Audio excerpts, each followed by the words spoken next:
I want to play some more Bant Ephemerate control. Something I meant to play last week and kind of just didn't get around to it. I do have a couple of new ideas in the list, and so the deck is a little bit different. So one thing that I was really feeling earlier when I was playing this deck in the post-Uro ban is we just had a distinct lack of life gain in the deck. And so once we stabilized against these control decks or against these aggro decks, it used to be that we were able to play an Ephemerate Uro or Uro and just gain a ton of life and make it totally unwinnable for aggro decks. And I don't think that the aggro matchups are super duper bad, but the problem is having actual no life gain has just been a big problem. And obviously Uro is still banned and it's not coming back, and we're not going to have an effect that's as good as that. But I have added a couple of ways to gain life in the main deck. Notably, one of them is a pretty weak way to gain life in Oust. But playing some of the Jeskai deck, I did end up ousting my own Snapcaster a few times to not die.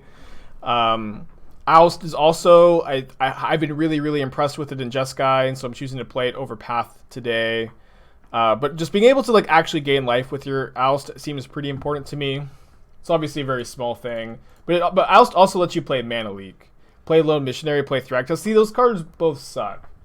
I would play Knight of Autumn over Lone Missionary in the main, but both of those cards are not very good. And then the other way I have to gain life is Niambi, Esteemed Speaker. I don't know if this card's good, but it's been one I've been wanting to play for a while. When it enters the battlefield, you may return another creature you control to its owner's hand. If you do, you gain life equal to that creature's CMC. I kind of feel like the first Niambi is okay to play. No Thragtusk plus Ephemerate. I mean, if you're playing a 5-mana spell, just Time Warp and Teferi Hero of Dominaria are so much stronger than Thragtusk. I don't know. Thragtusk also doesn't block very well against the Shadow decks or the Prowess decks, you know? But obviously, it's very powerful to Ephemerate a Thragtusk. And I think you could play Thragtusk, but I think it's better not to. Yeah, I mean, Charming Prince is, I think, pretty weak as well, but you could play Charming Prince. I mean, I don't know how many ways you need to gain life. We also have the Auriok Champions in the sideboard, but just a couple of ways to gain a little bit life in the main deck, I think, are going to go a long way. Let's keep this. Probably getting the Glacial Floodplain. We have an all blue-white hand. And once we get if we can get a forest, our mana is really good because of the pool. Let me update the Stream Decker to reflect the change we just made. Wall is going to be good against this, hopefully. Wooded Foothills Mountain is probably blue-red prowess. It could be burn.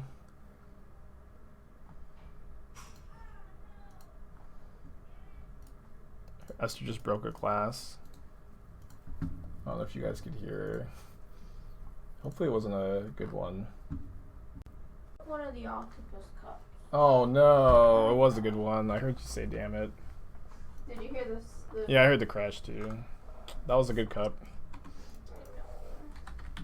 They were a gift from a friend of ours. Still have one, I guess. Alright, Pulse of Murasa also really paying off in the first match. How Oust handle a Hasty Titan? Well, if you have instant speed with Teferi Time Raveler, they do, but you are right that is one matchup where Path is better than Oust. But in these matchups, and these are definitely the way the matchups that you care more about your creature removal. These matchups, Oust is much better.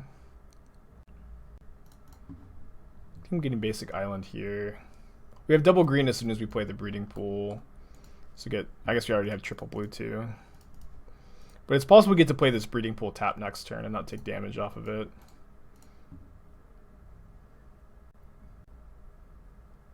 Yeah, dude, Bant Triumph would... I am holding out for a Bant Triumph. Is Titan deck as popular as the Prowess deck? It's less popular. Prowess is much more. Prowess and Shadow are much more popular than Titan. Titan still is popular, but we also have 4 Aether Gust in the sideboard. And Pulse can answer a Hasty Titan if you have Teferi, or Oust can answer a Hasty Titan if you have Teferi in play. You also, it's only hasty if they have Amulet, and you have a lot of answers to Amulet too. Why do you play Reflecting Pool in this list but not in Squirrel Blade? Great question, Z-Bug. Wonderful question. So, in this list, we have, look at our mana requirements. We have double blue, double white with Skyclave, double green with Eternal Witness, triple blue with Cryptic Command.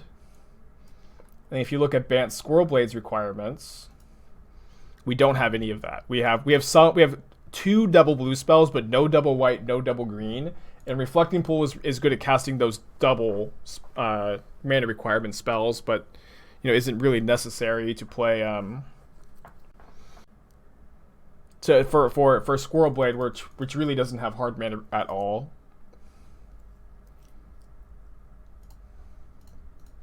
Noble Hierarch is the Bant Triumph. It's a good thought. What's better, Titan or Prowess? Prowess probably too. Prowess is definitely high tier 1. Like Prowess, I would put blue-red Prowess and then Heliod as like the 2 tier 1 decks in Modern, with like followed very closely by like Shadow decks, Tron decks, and then decks trying to beat a metagame like this. You didn't consider Mana Confluence. No, Mana Confluence is unplayable in a control deck. I think we're getting basic planes here. Play Teferi, bounce Stormwing, hold up Ephemerate. So you pay the cost of sometimes having a problematic land here, but you need Squirrel Blade, you don't need to risk having a problem. Yeah, I mean, Reflecting Pool doesn't fix any... Reflecting Pool is not good at fixing your mana in Squirrel Blade. I thought that was maybe clear. I guess not. But yeah, Reflecting Pool doesn't fix your mana in Squirrel Blade. Reflecting Pool helps you cast spells with 2 mana symbols in them. Especially with a deck that wants double white and double green. Reflecting Pool is something that can fix for both of those things. But if in a deck like Squirrel Blade that doesn't have mana requirements like that, you just don't want to play Reflecting Pool. I'll probably force a Manamorphose. I think my opponent's going to bolt my Skyclave. Or just Ephemerate. I guessed wrong. You go Swift Spear into Manamorphose. Yeah, we need to force this. So they can't entity me. One day our Bant Triumph will come. One day we'll have the Bant Triumph. Are there any 4 or 5 color planeswalkers? There are 5 color planeswalkers. Well, there's an unset 5 color planeswalker. I don't know if there's any 4 color ones.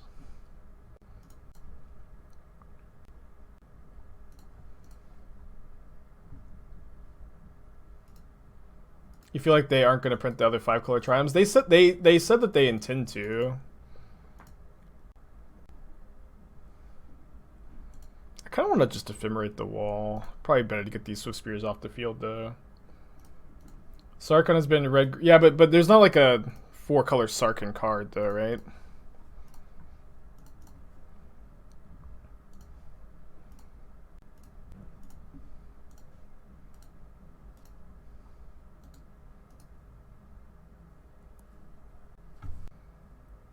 You thought they were reprinting fetches in MH2. Have they confirmed that? I hope so. I think fetch lands are due for a reprint. They could also print both, right?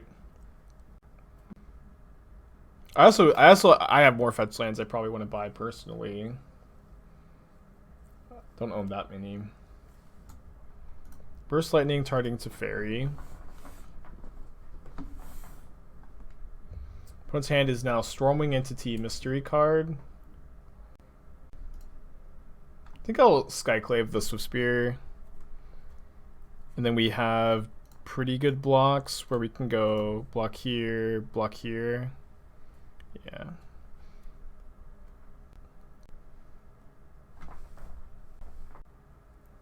So if my opponent does not play Stormwing Entity, we know that they're holding up removal spells. for the Ephemerate, so we'll probably have to Ephemerate Wall of Omens and not Eternal Witness.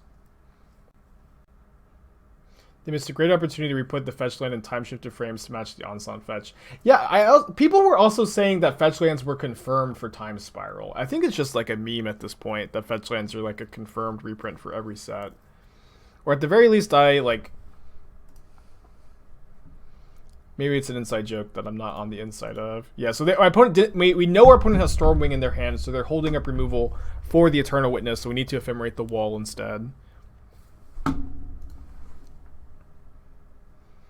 Could just be like a super thought out bluff though.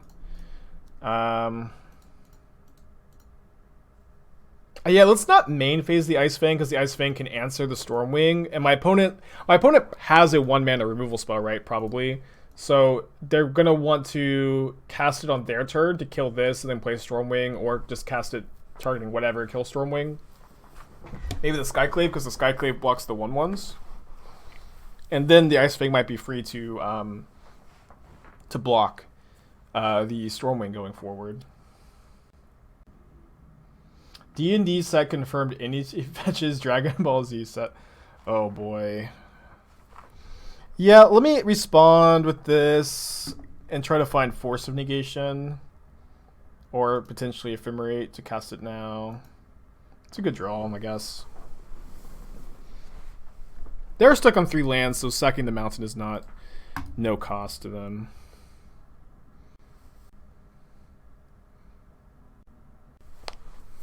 Yeah, I believe you that they said that they're being printed in Image 2. I always believe chat. That's where I get all of my news. I think I'm bouncing the 2/2 token. Seeing what I draw. What do they do with Stormwing? 1 on top, 1 on bottom. Probably a bit too risky to try to block the entity. I'll just oust it. Attack with my Ice-Fang.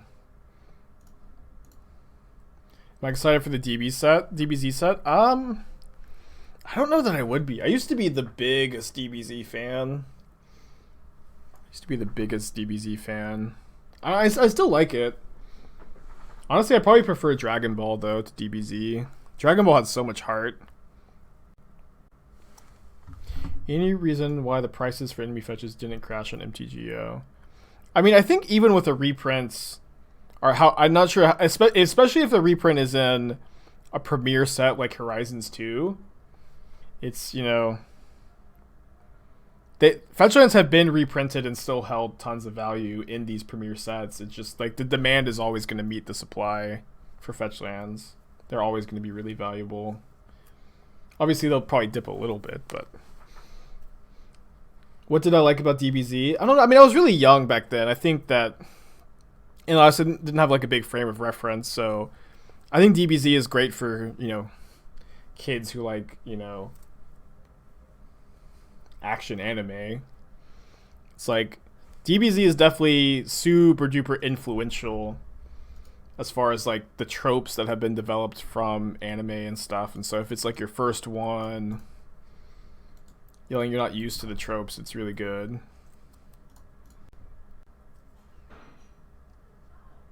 Esther broke another glass. I really hope it wasn't the other Baby, I was just watching. I heard you. I watched the other one. The one with the squid You thing. broke both of them? And the second one, I was just watching it, and I just put it on the rack, and it just popped and broke. They're both broken now. I didn't even, like, I just washed it, and then I heard a pop, and I put it upside down to dry on the rack, and then the bottom just popped off. It's weird. What the hell? That's why you don't get glasses from Amazon, guys. Is that where she got them? Yeah. What the hell indeed. Alright, Eternal Witnesses, infinite turns. Oh, ding ding ding. Oh, it's actually not infinite turns right now. Oh, they just conceded. We can take 1 turn right now, then bounce Eternal Witness next turn with Teferi. Then we open ourselves up to the dart. They just packed it in. We should switch to plasticware, maybe, yeah. Can't be trusted. I believed you, didn't need to. I think the bottom is just too heavy. Maybe. It's okay.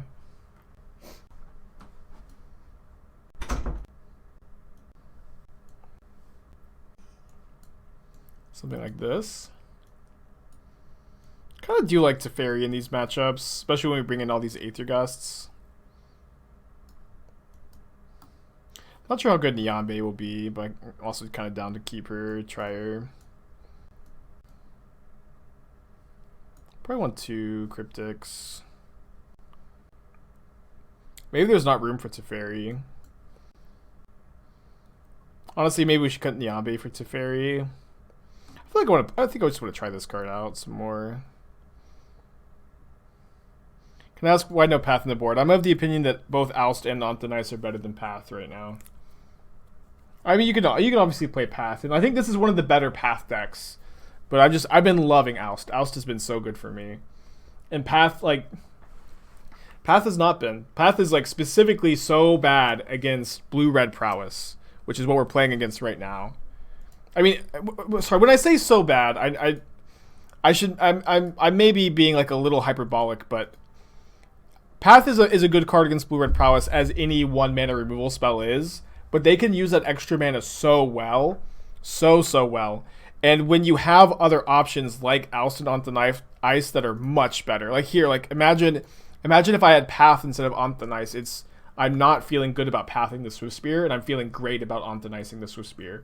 And so in this metagame, where the prowess decks are super, super dominant and popular, it just makes so much sense to me to play Ontanice and Oust over the Paths. Get a basic island or forest here. We can Teferi bounce that next turn. Hopefully we don't take too much damage. They do only have 2 cards in their hand. And then Teferi makes Ice-Fang a bit better because they can't like kill it in combat. Have I been running into Mill lately? A little bit. There was like not last week, but the week before we played against it like 3 or 4 times. So I did have a sideboard card for Mill then, but I didn't play against it like at all last week. So I'm like not super duper prepared for it. They make red off of Manamorphose. And they make red. I feel like they should make red-blue in case they draw Stormwing, right? They do make red-blue.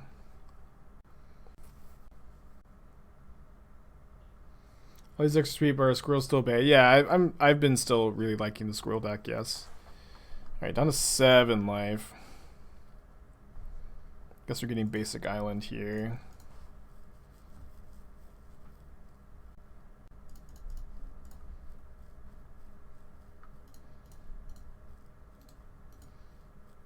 Love to draw some of that life gain we put in the deck. Yeah, Auriok Champion would be a great draw. Lava Dart is so good for them here. Lava Dart is so good, they just get to dart my Ice-Fang now. 1 on bottom, 1 on top. There we go.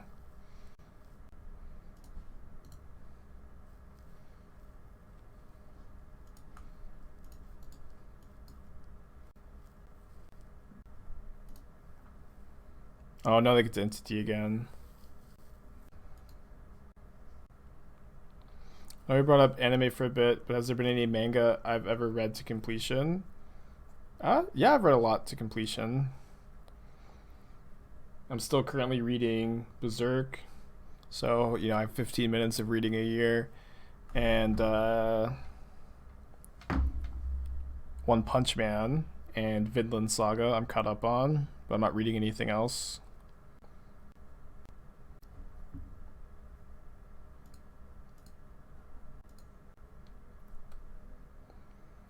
Alright, that gains me some life. I guess I can get back the Ice-Fang actually in combat. So they're gonna dart my Ice-Fang and I can pulse it and then replay it.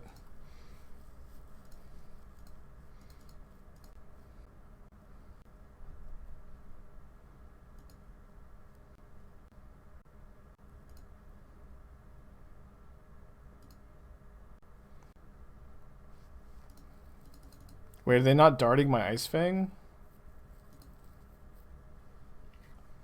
Why isn't my opponent darting Ice-Fang here? What the hell is this play? They're just playing around a second Ice-Fang? I think we still need to cast this. Yeah, maybe they forgot about the dart. Just feels so bad.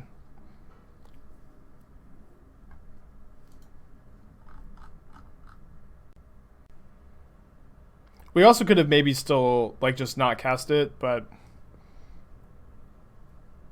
they were pretty cold to, like, top deck spells at that point. I think we just need to use our mana. I think it's too early to accuse our opponent of anything, but obviously feels bad.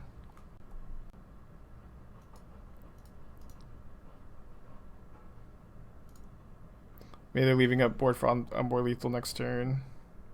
Maybe. Am I still playing the Prairie stream? I think I ended up cutting it. It's not the right deck. No, I am playing the Prairie stream, okay.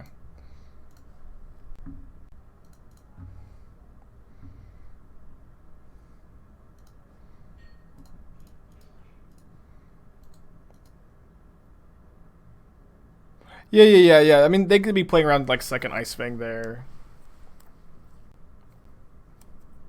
Just feels bad. I really thought they would go for it.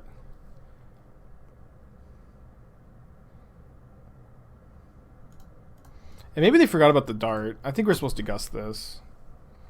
How does gust on dart work? It gets exiled. The dart is just exiled.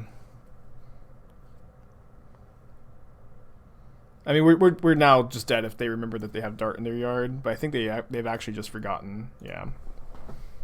They did put the bolt on top. Hell yeah. Yeah, they actually just forgot about the dart.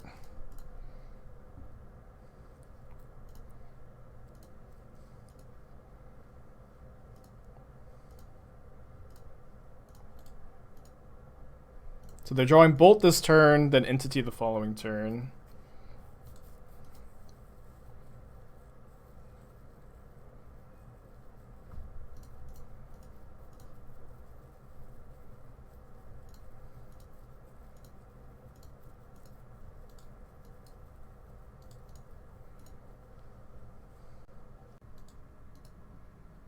Yeah, we have a lot of good draws. We do have a second forest we can get here to Witness Repulse. Go up to 4 off of the Entity. We do need to top deck though.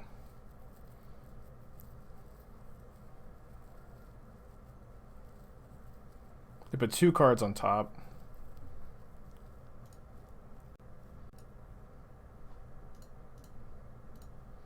Pretty sure we're supposed to bounce on the Ice. Even get to gain an extra life. Does kind of stink that I've used both of my entities though. Or my apparitions. We can attack for 5. We have double wall to block.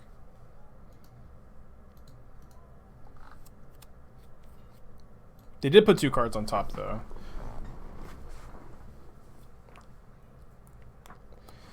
Yikes.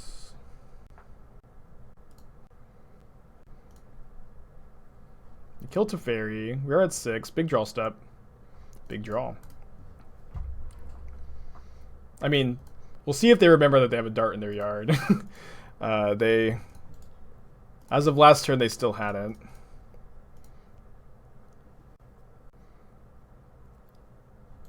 Go to 9. The card they put on top was a second Sprite Dragon. So if they don't remember their dart, we're in good shape. If they do remember their dart, we're not in good shape. Man, how did they just not know? Oh man, I thought for a second I didn't get a draw step there. I thought for a second I didn't get a draw step because I just drew Misty Rainforest. I should probably not be playing it to like maybe make them think I have stuff. But back-to-back lands there feels really bad. Yeah, they just have no idea. Could still lose. Sick top deck. Will I tell them at sideboarding? No. think it's kind of rude to be like, hey, this is a mistake that you made, you know? Like, give unsolicited advice like that. If they ask, I'll say something, but again, I do think it can be a bit rude to say stuff like that. Or you don't know how people will take it. If you don't, like, I don't know my opponent, so giving them just, obviously they know that they have Lava Dart in their deck. I'm sure they've read Lava Dart. They just missed lethal, of course, because they forgot about it. Pretty sure we're getting Pulse.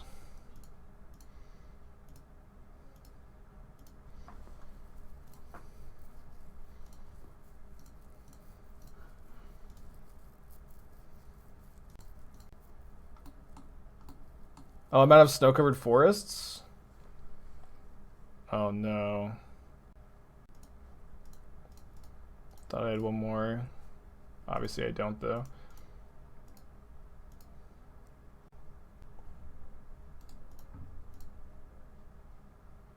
I think it was good to play my lands because of exactly this. Yeah, it ended up working out. I also don't have another... Do I have a Temple Garden? Yeah, I should still have Temple Garden. Alright, now we're dead. I'm sure now they remember to have Dart going to game 3. What about Abzan Ephemerate Siege Rhino? We played Abzan Ephemerate as a donation deck, and it was not good. Right. What if I want to cut the 4th Skyclave? I kind of feel like that's good. Just like the entity is like the hard card to deal with. You saw we just had a bunch of dead Skyclaves that game. Although we could have just not cast one of them. That maybe would have ended up working out better for us. Easy keep this hand. Although, might be a while before we cast this Witness. Didn't Rhino 0-4? I think Rhino 1-4'd. We 0-4'd with the Painter Servant deck.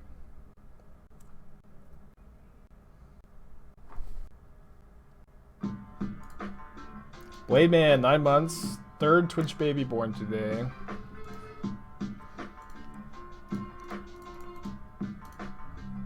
Painter Servant not good. At least the version I had wasn't good.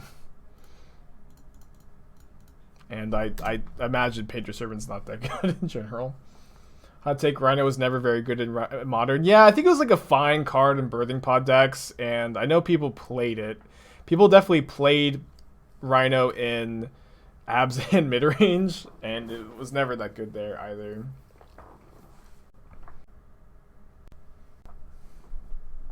It was like it was medium for a couple weeks, I think.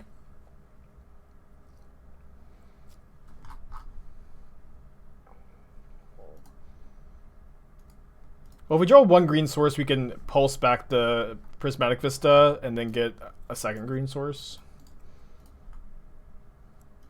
I don't know. I feel like I played a lot of Modern back when like Abs and Midrange with Rhino was around, and I like don't ever remember being impressed by Siege Rhino. You'd love to see more Tribal Pyre stuff in the future. Thank you for the feedback. I would love to as well. Play some more. Just gotta get good lists together, though.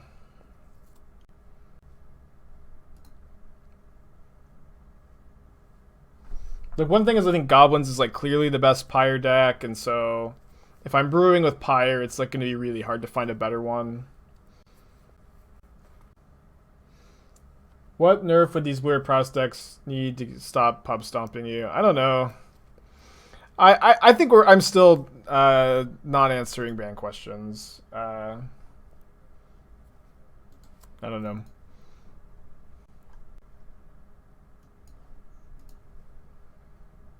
Yeah, the Cleric deck was cool. It was really fun.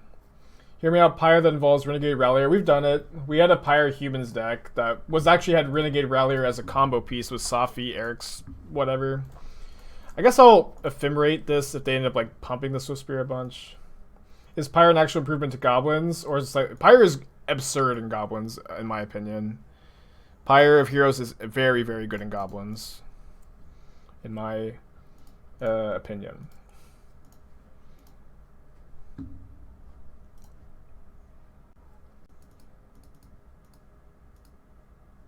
I probably could have attacked there. Am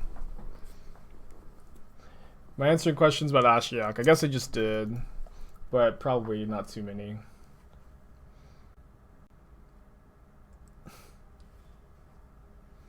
Yeah, the Pyrohumans deck is really fun. I think that it's possible we could figure out how to build it. One thing is the mana is really tough, because you just can't play Ziggurat and Pyre, I think. But I thought the Pyrohumans deck had potential. I kind of want to find a way to play Burning Tree Emissary. Burning Tree Emissary is kind of hot with Pyre.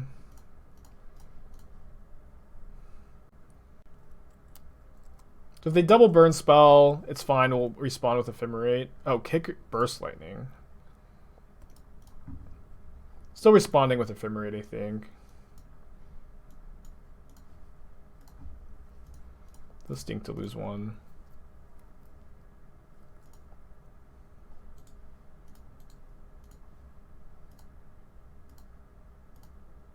Oust is also kind of good sometimes in spots like this. Just say, hey, you know, you're drawing a Swift Spear in 2 turns, and Swift Spear is just not that good at this point in the game.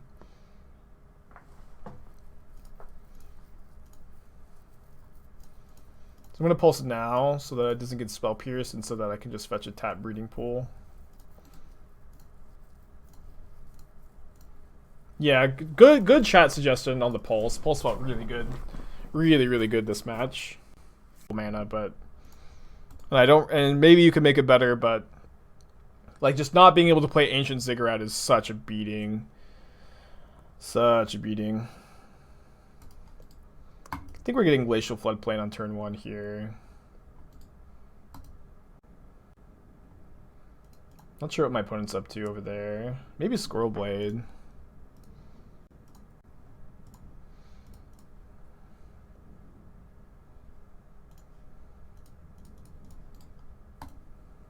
Why no Ziggurat? Ziggurat doesn't work with Pyre of Heroes is the problem with that deck.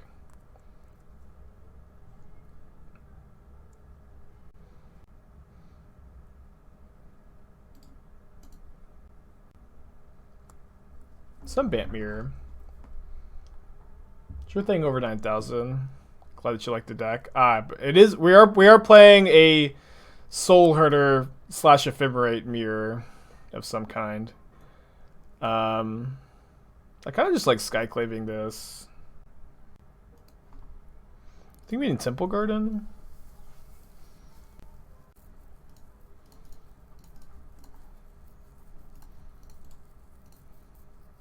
Oh no, this means I can't Cryptic next turn. It's probably a mistake. There we go, Fauna Shaman? Dude, I think Fauna Shaman is so bad. They have to go to discard 2. Unlucky for sure that they're missing their lands. For sure. Oh, game over. Game over. We did it. We drew Niambi. I wonder if we can activate the ability. We have some legendary cards. Not very many though. Infinite Oracles. They did hit a land this time. They found Snow-Covered Forest and Hierarch. So we're almost definitely ousting that Hierarch. I'm going to Niambi bounce Wall of Omens, I think. Yeah, I think I'm going to... I don't think I want to bounce Skyclave.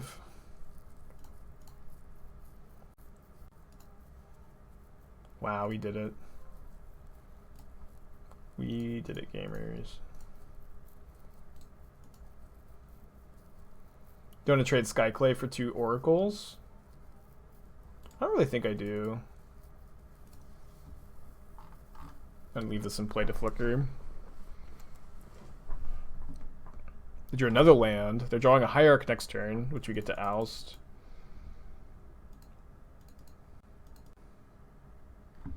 I think I'm just going to hold up Ice-Fang / Cryptic. Sad not to have a legendary card. Although it's like most legendary cards I'd want to just play in this spot.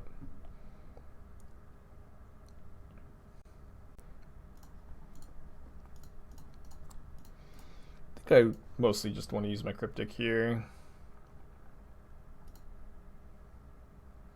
Do you Pulse of Murasa sounds tight? Do I add it for tonight? I think so. It was. We've only played 1 match with it so far, but it was really good in the last match, and we were talking about how a big problem with this deck is that you just are light on ways to gain life, and the Pulse does help a lot with that.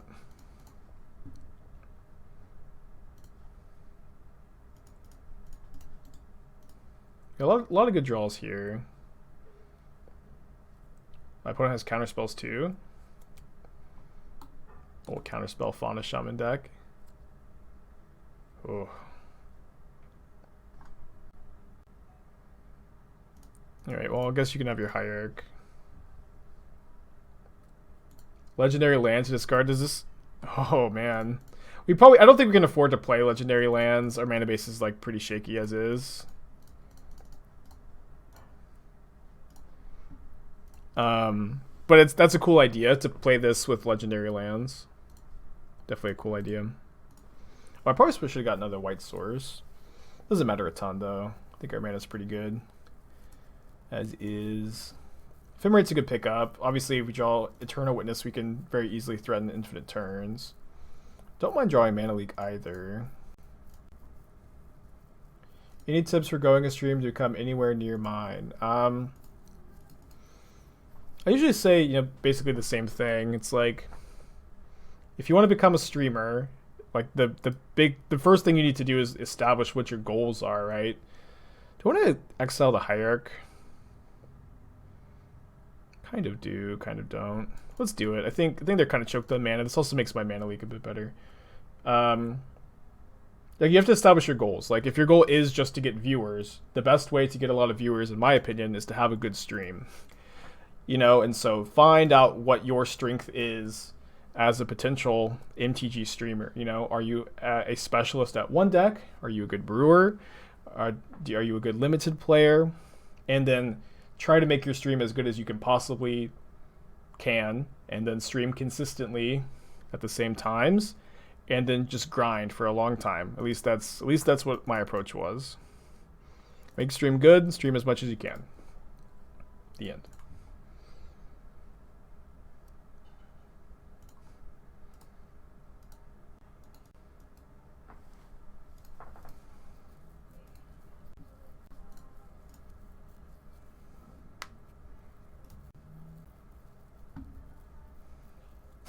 We could discard Teferi to Niambi, but I think I'm going to play this, Mana Leak their Spell Queller. Although I guess we could Skyclave their Queller. Just do that, right? Oh.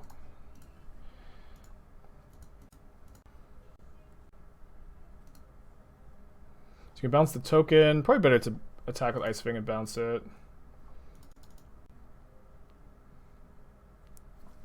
Interesting game one.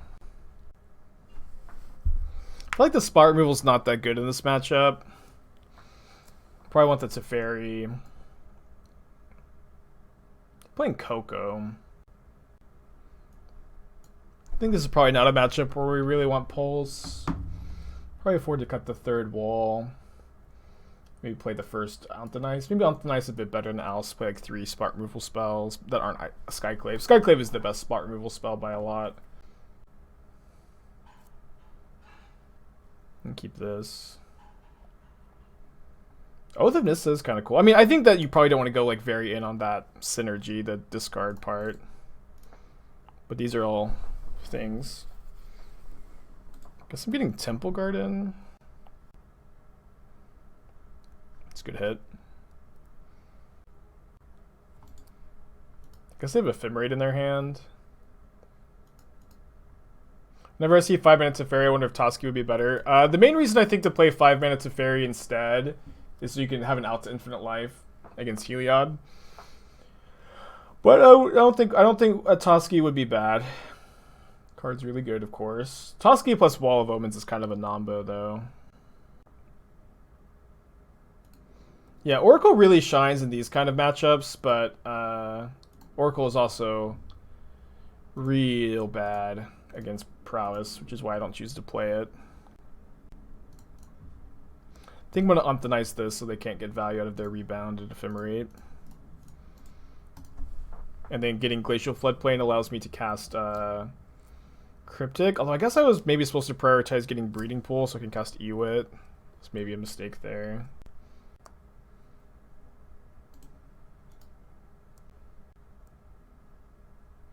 How is 5 mana Teferi not in for life? Would you deck yourself before they do? No, because you can so you can Ultimate Teferi, exile all their permanents, and then -3 Teferi targeting itself. And then you put it on top of your library, and then you don't deck. It's obviously very slow, convoluted, but it does get the job done. I gotta go, gotta get the job done, gotta start a new nation. We gotta meet my son. So we know our opponent has Ephemerate in hand, which is pretty good against my hand of 2 sorcery speed spot removal spells.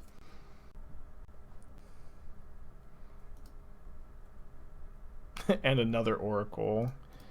Yikes. And they're holding up 3 mana instead of playing out the Oracle, so potentially they have a Queller. I maybe foolishly didn't get my second green for Eternal Witness, but I think that our plan is probably going to be to try to combo, take infinite turns. Yeah, opponent's version definitely seems like it's a little bit better in the mirror. They're like playing like cards that just are, you know, pretty fragile to like Lightning Bolt that we're choosing to not play, or fragile to Lava Dart. Go Path to Exile. It's a good card to know about. Any thoughts on the 2-mana Hideaway Creature? That card is, I think, terrible right now. It's just like, it's so bad against the Prowess decks. It enters tapped and it has 1 toughness. Just not a card I think you want to be on.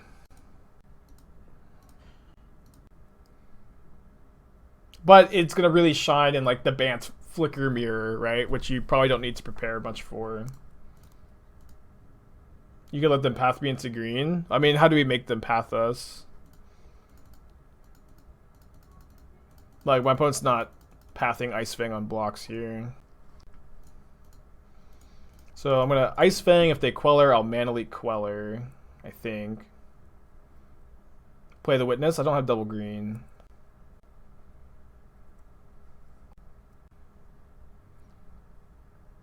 So if we Ephemerate here, they're going to path. That could be the line, because then Ephemerate goes to the graveyard. Then we have enough. Then we have Ephemerate in the graveyard for the Witness a combo. Seems very close. I think I'm gonna wait. This is not. No need to do it now, I think. Second Ephemerate's a super weird draw. I don't really know what to make of it. I think we could maybe cycle a Time Warp here, but... So they have Coco. Yeah, them playing Coco is also, I think, makes them better in the mirror. Just running out Queller. Weird. So we could maybe Ephemerate and Mana Leak Path. Like in that spot. Not sure. I think I probably just need to get my Ice-Fang Path this turn. You smell second Queller? Probably, yeah. I think that's the correct read.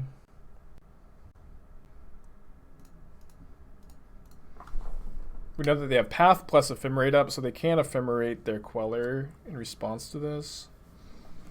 They choose not to. So if they Path here, that's just kind of fine. And we can play Witness, get either Mana Leak or land, and then hold up the other Ephemerate to protect it. I guess we could also get back another Ephemerate. And if they Ephemerate their Queller in response to Witness, we can Anthonize the Queller, which is probably a bit better than Mana Leaking, because I think the Mana Leak's gonna be kind of good. They do get the Rebound Ephemerate, of course. So we can Mana Leak this, and then... Yeah, let's actually go Mana Leak, get back Ephemerate with Eternal Witness, and then double Ephemerate right now. Ephemerate first for a land, and then... Or maybe it's going to be better to just hold up the second Ephemerate from a removal to protect this from a removal spell. Yeah, that's probably a bit better. I feel like we put ourselves in a decent position. We're very close to comboing, especially if my opponent like just taps out.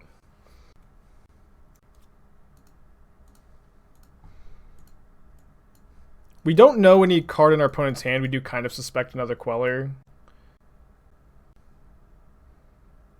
So hopefully they just get Ephemerate first, then Ephemerate Witness target path main phase or on our turn, but we can blank that with this Ephemerate, then take infinite turns.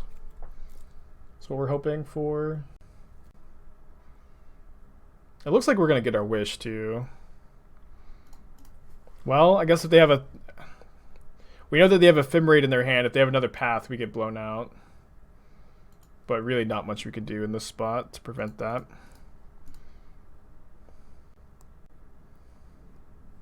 They do have an... Oh, they're Ephemerating Queller. I see.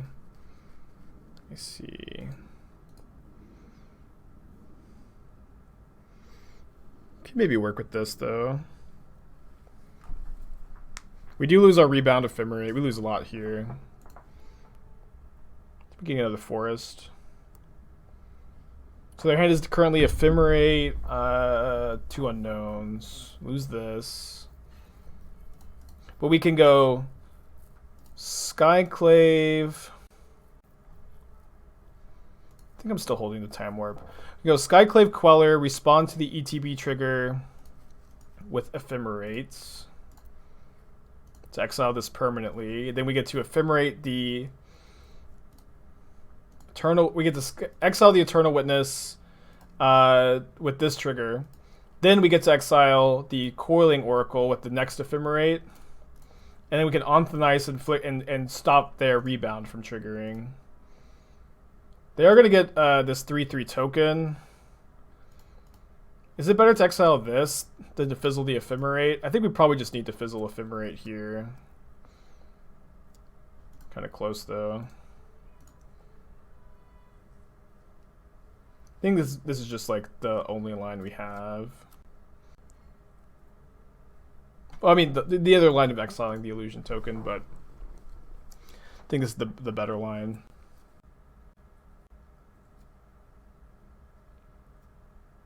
Slave Misorder, they could have 2/2 and 3 CMC under Skyclave. I didn't really want to Onthanize the Witness, but yeah, we could have instead potentially gave them a 2/2 token instead of the 3/3. That was maybe better. It does have 2 cards. Maybe they have a Coco. They're just thinking about main phasing it. I think I will exile Hierarch. This way Wall of Omens can block the illusion token if we draw it.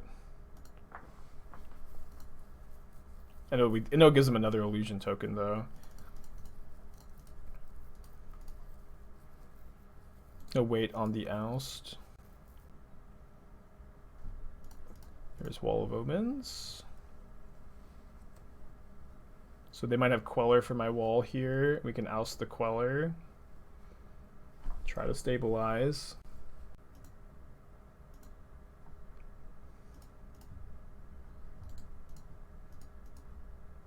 Every time that we don't have Cryptic, so do this.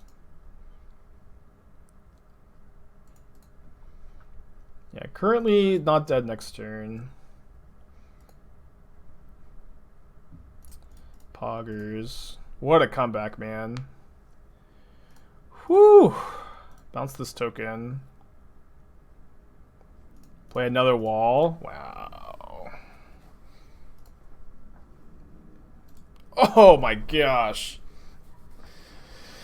What a chain of top decks. Obviously we're not just... The game's not just over, but... Glad we held the Oust too. So they're drawing a Queller next turn. They have Ewit back. Probably Ewit back Ewit, then Ewit back Path. It's pretty good. And they're drawing Queller next turn. Are they going to Path my anything now?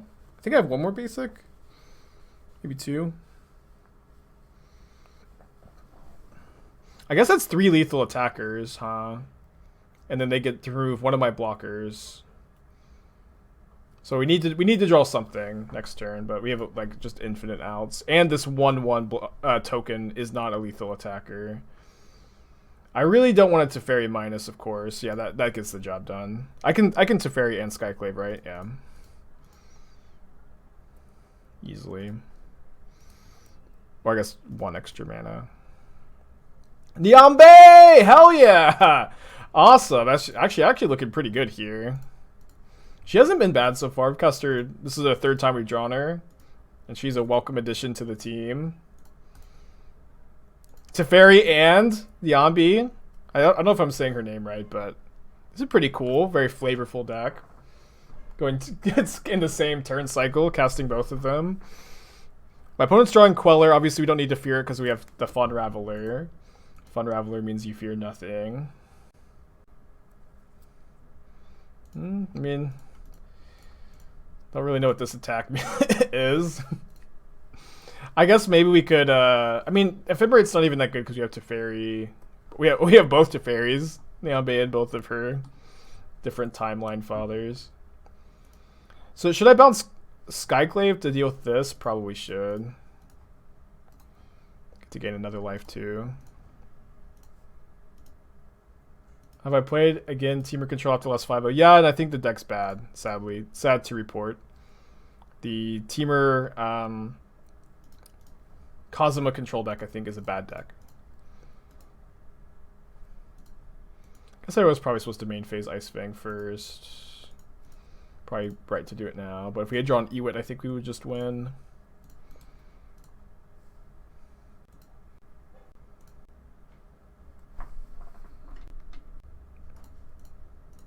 We've drawn so well this game. We were so behind early this game. I can't believe we've stabilized. It's kind of absurd.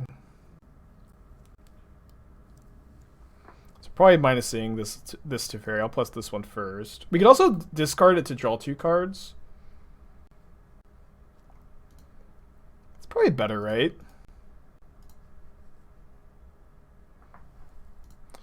Getting better all the time.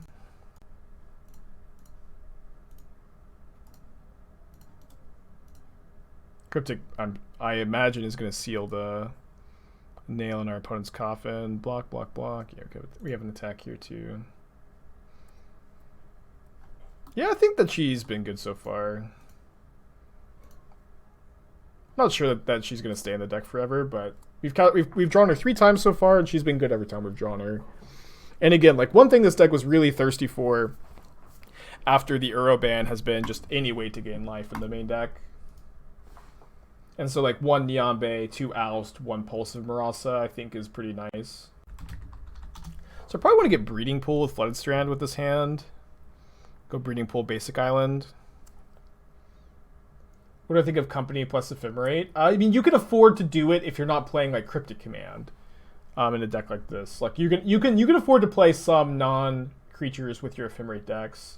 I mean, that's kind of like the whole idea behind this deck, right? Where Ephemerate is a really high power level card. Ephemerate is an amazing card, and you don't really need to jump through that many hoops to make it good. You have to jump through some, but you don't need to have a deck of all creatures for Ephemerate to be a good card. You need like 20-ish. Soul Herder is lower power level, so it requires you to have like 30 creatures in your deck, you know, and Soul Herder, so to make it like a playable card, because otherwise Soul Herder is just not that good. So, sorry for yelling. So if you play, you know, just Ephemerate and not Soul Herder, you can afford to play Coco or Cryptic Command or whatever. Oh my gosh, I don't have another basic planes, but I can't. If I had another basic planes in my deck, we could have Skyclave this next turn. Perhaps I should have gone Prairie Stream into Breeding Pool. This feels really bad though. Krug, thank you for your 3 months as well. Sorry that I was rambling during your resub. Niambi discards the second. Yeah, kind of slow though, but yes, you are right. You could play a second, maybe over the Pulse. This is a bad matchup, by the way. This is the matchup that I kind of would want the second Time Warp in, because a lot of times how you win is taking infinite turns. We do have Collector Ouphe, the second Venser, Force of Negation. Sometimes I bring in Teferi to... Oh, they just had Tron anyways. Fair enough. I guess I could just mana leak whatever they get and then Skyclave the Karn. It's probably a bit better. Maybe like Force is a higher value card anyways. Maybe we'll draw a blue card to have up. What makes Auriok Champion so much better than Weather the Storm in this meta? So the thing is, like, Weather the Storm is really, really insanely good against Burn. It's not that good against Prowess. Prowess is, like, really good at grinding. Prowess is really, really good at just, like, hitting you for, like, 6 damage every single turn. And so if you, like, have a card that doesn't actually impact the board, like Weather the Storm, you're going to lose more often than you'd like to. You're going to lose, you know, more often than if you had a card like Core Firewalker or Auriok Champion. Oh, this it probably couldn't have worked out better for us. Also, my opponent's playing Eldrazi Tron, which is a much better matchup. I had more to that train of thought. Hold on. So yeah, so you want things that impact the board, and so your two main options are Core Firewalker or Auriok Champion. And Auriok Champion is better in a deck with a lot of ETB triggers and a lot of creatures, and Auriok Champion is also better. Auriok Champion is also better against the Scourge / Shadow decks, which are really popular because it has protection from black in addition to have protection from just red. So you can put 2 counters to get Blast up to 3. I would like to Skyclave this and hold up Mana Leak / Force, but then they get to Blast away the second Apparition. But I guess that there's no token coming down from this. I think this is good. Is Core Fireworker a sufficient budget option over Champion? Yes, but like you just have to acknowledge that you're losing a big amount of percentage points against Shadow decks, and Shadow decks are popular. Where like Champion is great against Prowess, great against Shadow. Notably, Firewalker is maybe a bit better against Prowess than Champion. Although I think in this deck it's probably still Champion because you have so many creatures to ETB. But it's close. But I think Firewalker is a fine budget option. I would love to see an Auriok Champion reprint soon. Probably not getting that wish. Yeah, Force Tinder is interesting too. So we can also Ice-Fang block the 4/4 token if we want to. Would love to get to Mana Leak something. No, I think I don't think we're supposed to bounce the zone. Amazing sequencing from our opponent to sack the Blast Zone before playing the Reshaper. Reshaper is actually, this is the only matchup where Reshaper is not that good. Reshaper is usually the best card in Eldrazi Tron, but we actually have Wall of Omens to block the Matter Reshaper Menace. I think I'll take 0 mana, deal 1 damage to my opponent here. Kind of would like to draw a land or a Wall of Omens, just something. Oh, thank goodness. We drew the answer right in time. And we drew the land to hold up Cryptic too. So I think I'm just going to go block. Kind of be very stabilized here, really. Whew, close one. He almost got me with that Matter Reshaper. Drew the perfect answer. 0 mana, deal damage, draw a card. Yeah. Of course. They can't keep getting away with this! I think I will Cryptic here. I think my opponent's light on gas. We still have Force up if they have a Karn, and we're not really too scared of like most creatures they could have, besides maybe Walking Ballista.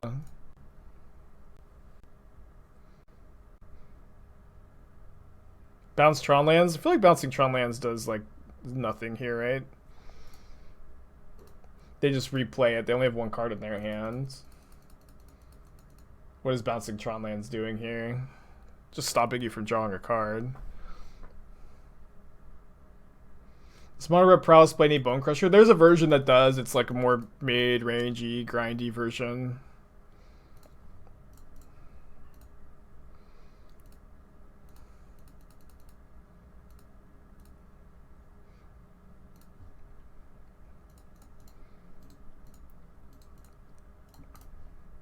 Niambi's been pretty good today. Oh, they got something. No! Thank goodness we had the Force. Use the Force Spike.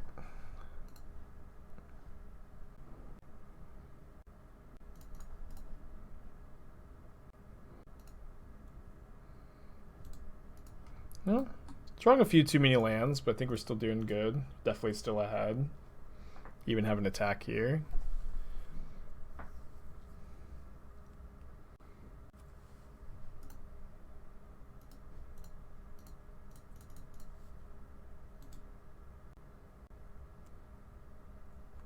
Would I say I'm streets ahead? Yes. Well, I'm like maybe one street ahead. It kind of depends on... Yeah, now I'm streets ahead. Streets ahead called. Not attacking with... I'm not going to offer this trade, I think. I think the trade would be bad.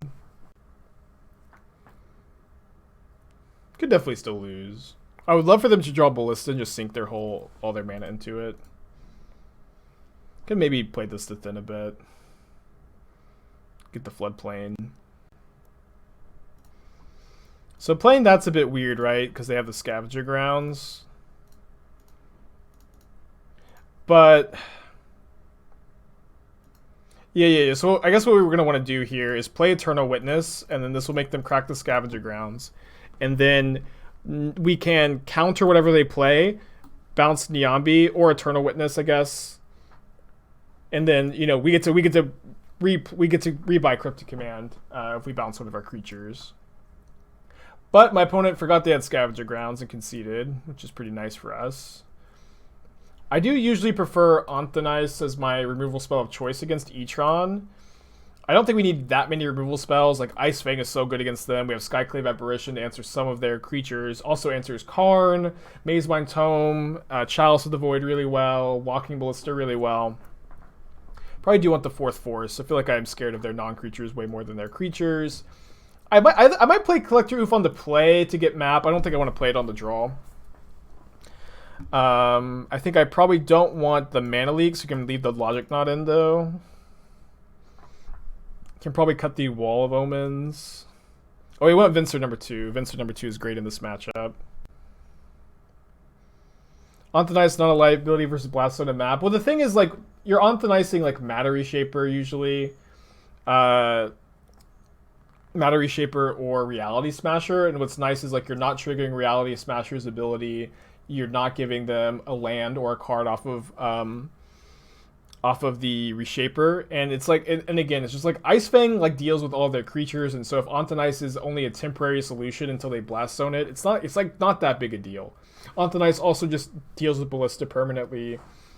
While Oust is not like a permanent answer in this matchup. I've liked Anthonice more than Oust or Path against Etron in the past. Yes, they have Blast Zone. Blast Zone is still gonna like get something no matter what, and I think their creatures just don't matter that much in this matchup. Wall seems better than Logic Knot. I think Logic Knot's good in this matchup. I disagree with you, but we can agree to disagree. All right, I will force a turn 1 map. What is Ouphe for? Mostly the Tron matchup, but it comes in other matchups too. Hammer Time. You watched your Modern Dimmer Control vid. Very nice. Do I still play that list? Yeah, I like that deck a lot. I think that Jeskai Control is my preferred control deck, but this deck and Dimir are also definitely lists I'm working on still. That card used to be kind of funny, because you could actually just play Uro and win, even if they have the very, very scary Torpor Orb, but no longer do you have that just, oops, I accidentally beat Torpor Orb button. I think I'm going to get Temple Guard in here. But thankfully, we have the Force. We also have, like, Teferi and Cryptic to bounce the Torpor Orb. So we're not, like, as cold to it as we would usually be. I also feel like... I also feel like Etron just very often has... They just have, like, the turn 2 natural orb, which they usually just have one as a Karn target that they board in for some reason instead of just leaving it in the sideboard for Karn. I don't know. What do you think of Charming Prince in the sideboard of Bant Ephemerate? So, like, if you're sideboarding it, you're, like, wanting to take advantage of the life gain mode, and that's probably worse than Lone Missionary or Knight of Autumn. or Auriok Champion, which we're choosing to play in that spot. Why Oust over Path? I've just been super low on Path in this metagame. Just Swift Spear and Shadow decks are such a dominant force, and Oust is much better against them than Path. When do you think it's wrong to force a turn 1 map? I mean, when you have like an answer to a Tron land, when like the card you're pitching with force is really important. But like, I usually do force turn 1 expedition maps. I basically always do it, honestly. Can we please draw a white source? Is that too much to ask for here? I guess so. Did I consider a couple copies of Glasspool Mimic in this list? I love Glasspool Mimic. I think it's kind of tough on the mana, though. But I do like Glasspool Mimic a lot. It's definitely on my radar with decks like this. Kind of hard with your Cryptic Command deck.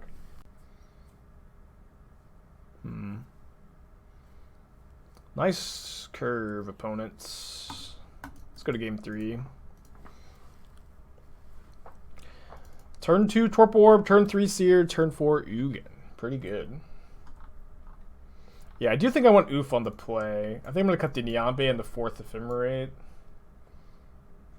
No Soul Herder? No, the whole idea behind this deck, I talked about this earlier, but the whole idea behind this deck is that Ephemerate is a more powerful card than Soul Herder. And Soul Herder is a card that is of low enough power level that in order for you to make it a playable card, almost your entire deck needs to be creatures. Like creatures and Ephemerate. Maybe you can afford to play like 3 other spells, but it's difficult to do any more beyond that. This hand's great. And so if that's the case, I mean, we need a white source, but I think this hand's still good. A blue source. Soul Herder, because you have to jump through more hoops to make the card playable, means that you can't afford to play like mini counter spells. You can't really afford to play time. I mean, you could afford to play just Time Warp, but not Time Warp and counter spells and spot removal spells. And in a deck like this that's generating so much card advantage, just not playing Soul Herder means you can afford to play all of these spells because Ephemerate is powerful enough by itself that you don't have to jump through as many hoops to make it work.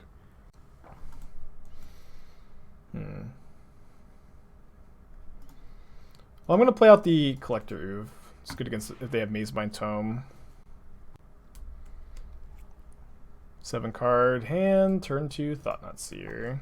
Although Seer's not that good against our hand.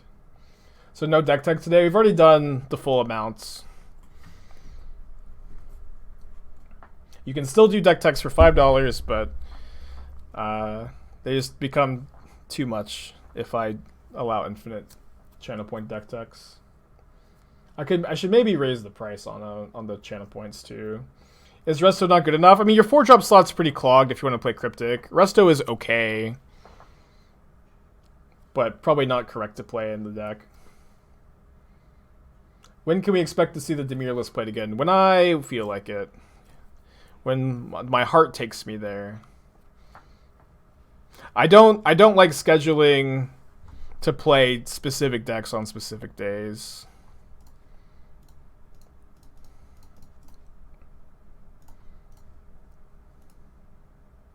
When will I feel like it? Oh, tomorrow. I might play it tomorrow, yeah. Ghost King, thank you for your tier 1 subscription. Hope you're having a good day today. Probably not playing it today. Second Seer. Yeah, it could be on Dono Deck Thursday if you really want to see it. I think we have 3 slots open right now for this week. Maybe 4? Can't remember. Yeah, I think the whole weekend's open. They took the Force, interesting, and kind of scary. I'm gonna main phase this. We have a lot of like 1 mana white spells we could draw, or just a land.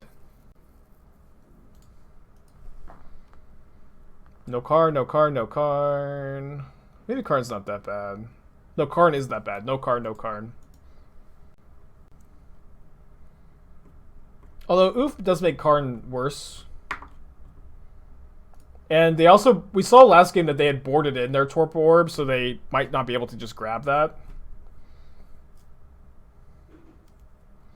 The spike tells you might play every deck on every day. That's true. Yeah, I might just have to tune in and watch. Genius. Removal spell would be so good here. Is that a removal spell?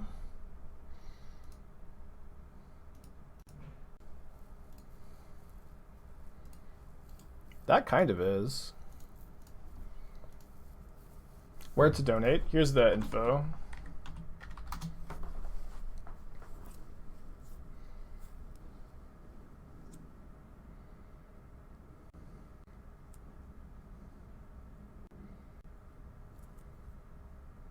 Why play Pulse of Murasa in this matchup? It's possible we could have cited it out. Possibly we should have cited it out. It's a main deck card. Because without Uro, like, you just have very few ways to gain life.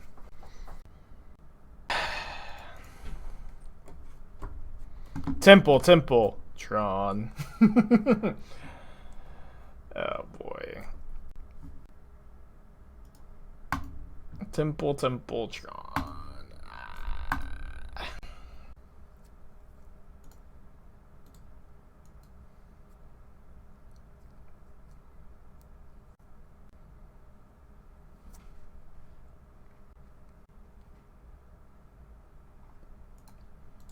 What is our Boggles matchup like? I don't know. Probably fine. We can loop cryptic if we can loop cryptic commands. Maybe we're a little too slow. I don't know. I don't know that I've ever played this matchup. Skyclave is not bad.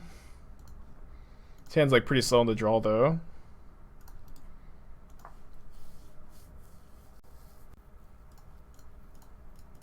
Draw a white source, I'm feeling okay. Can also, you know, E-Wit back a white source, maybe. Maybe chump block with an E-Wit if they don't have trample. Can go a Prairie stream next turn.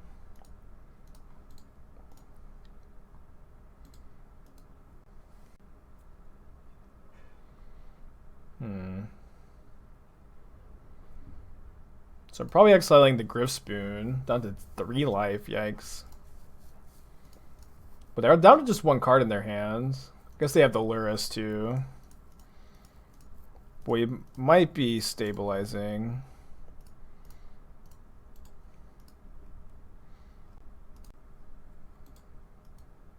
Kai's gotta be awesome now. I mean, there's no way I could also play black in this deck. But you're right. Kai's Gal is awesome when you play against Boggles. I agree. When they can't fetch for Arbor. Have I considered a Bullet Sun Titan? I feel like Sun Titan's a bit too narrow, maybe. But I like the word bullet, so make a compelling point. Alright. I've been at 1 life before. I'm at 1 life again.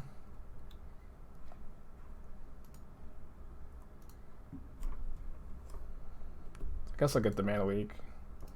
Blessed Alliance? Yes, let's teleport all of these. Everybody in chat, please give me 1 card. Just 1 card that's good, that would be good in this spot that we're playing right now against Boggles. And let's teleport these cards to my hand, please. And thank you.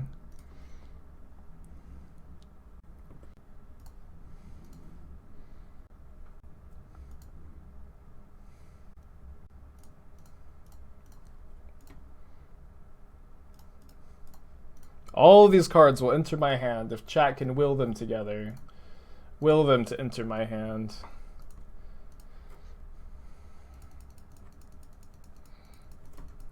Wing Shards is pretty spicy.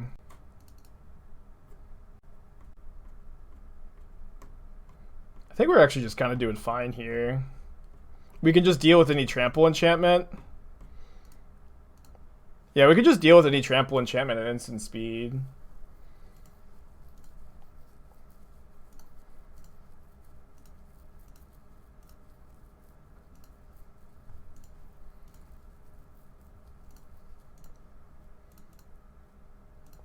I mean, why would Ancestral Recall be good? I would take a card like Elspeth Sun's Champion pretty easily over Ancestral Recall. Is that meta?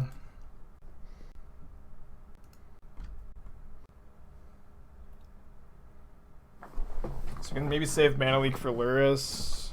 Maybe not. Lurrus isn't doing a ton.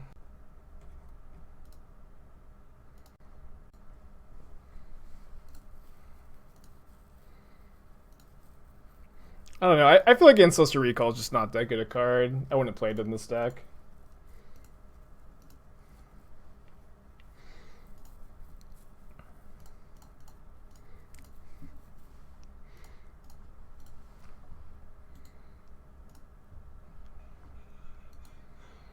But also, like, we don't need any of these cards chat suggested. Just beat Boggles, you know, it's fine. Yeah, we're already playing a better Ancestor Recall. Almost no cap here. Opponent decides to sack Canopy instead of playing Lurrus. They only have one source of first strike, right? So if we exile their Ethereal Armor, we can block. The Ice-Fang. Giving them too many tokens is kind of scary while we're at 1. I know. Oh wait, they had 2 sources of first strike. Oops. Never mind.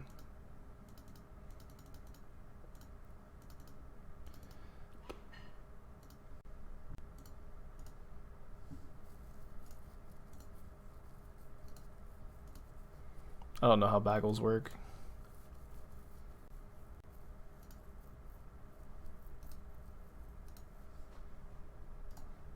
Bagels, how do they work? If only we had life gain. We do have some life gain, actually. We have added life gain now. We have 1 Niambi, 1 Pulse of Murasa, and 2 Oust. I mean, we could go... I think I'm just going to go tap draw here.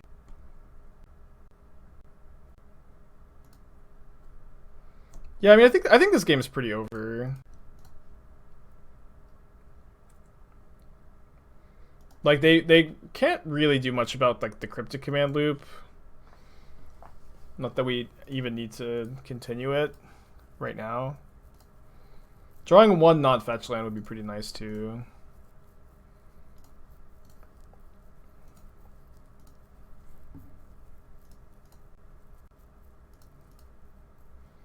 Yeah, I think we can maybe just take 1 turn. Oh, well, this taps us out of Ephemerate. Is that okay? Should be. Maybe it's too greedy. Yeah, it's too greedy, probably. It's gonna wait. Might accidentally fetch. Not if I keep discarding the fetches to hand size. See, recall would just be so bad. I have to discard so many cards. This gives us a land.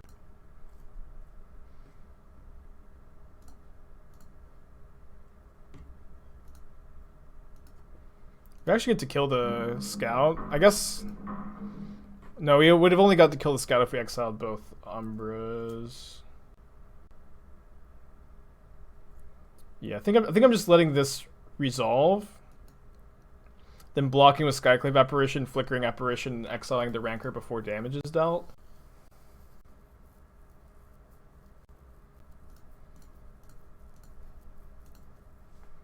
It's a cool game.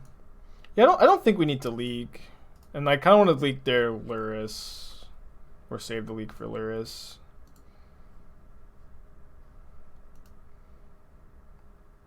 Has 2 totem armors. I mean, I can get rid of both. I mean, yeah, I could have done it if I got rid of both armors. So I thought I said that. Maybe not. They're getting a lot of illusion tokens, but this is fine.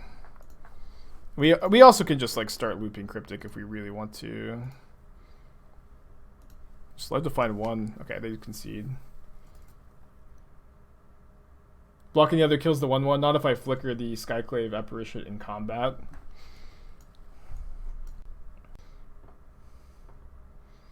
Game 1, I really doubt they have too many ways to beat the Cryptic loop.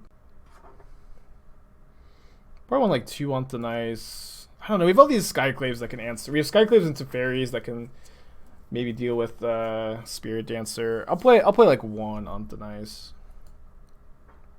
And the fourth Forest in the Venser. Was in for turns with Snake beats their win con. We have, I mean, just killing them is our win con. Like we can just keep tapping their team and start attacking with the Ephemerate Eternal Witness loop. But win cons are super duper overrated, especially in this deck. Why Logic Knot above Remand? I think the first Logic Knot's really good to play in most control decks.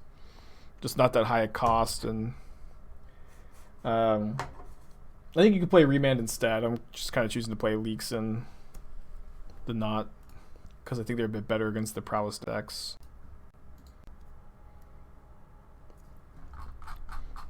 Yeah, I don't feel like you need to think about win conditions too much in this deck. Like, you just have so many ways to win. And really, your actual win condition is just overwhelming card advantage. Blind MTG, 9 months. Thank you for the kind words. Do appreciate seeing that. It's very nice of you to say. I think I'm forcing this. If I was down to 1 card, I think I force. Let's pitch the Venser. Kind of mana intensive. Gonna get Glacial Floodplain, I guess.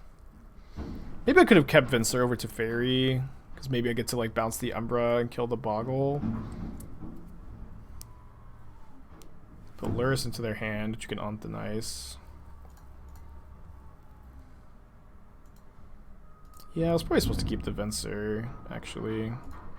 Sorry for the garbage truck out there. I'll just cycle the Teferi.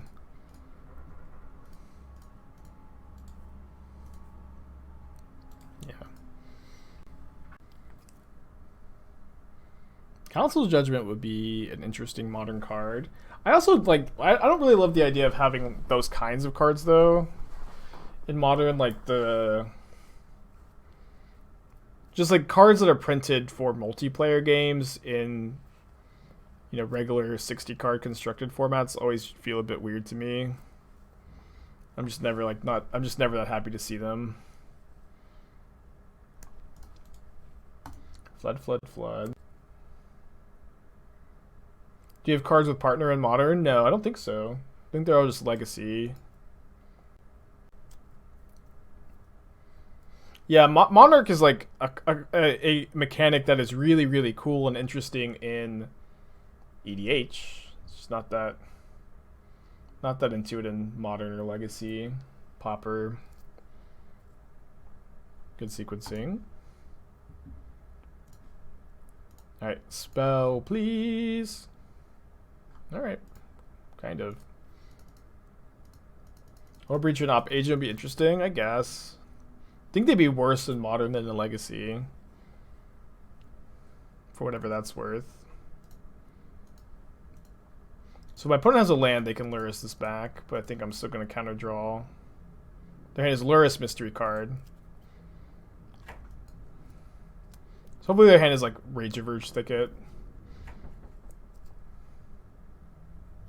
Damn it. So I guess they get to armor, we get to Ontanice, Wall of Omens, block Flicker to not take damage unless they draw another Rancor.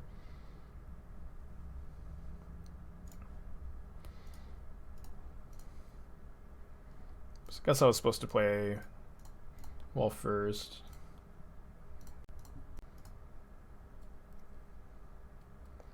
Not a bad draw. I think I'm still blocking and ephemerating. Although we could use the Skyclave to get rid of 2 auras. If we just chump. Yeah, let's just take the draw 2. Keep the wall in play. Great draw. Would land tax do anything in modern? The people who play mono white enchantments would be really excited and say, our deck is playable now, and then their deck will still not be playable. So that's what it would do, probably. Now my opponent doesn't... I guess they don't have attacks because we have the walls.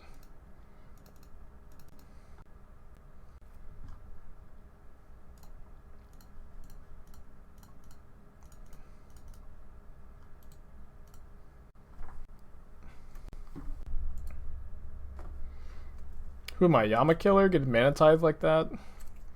Yama got his Div Visit Mana Tithe I saw on Twitter this weekend.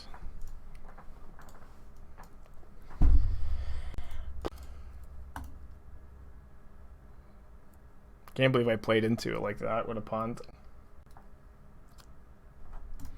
Obviously a punt also to draw land. Big mistakes.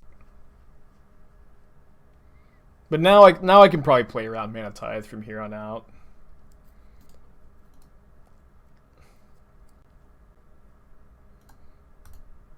Game 3.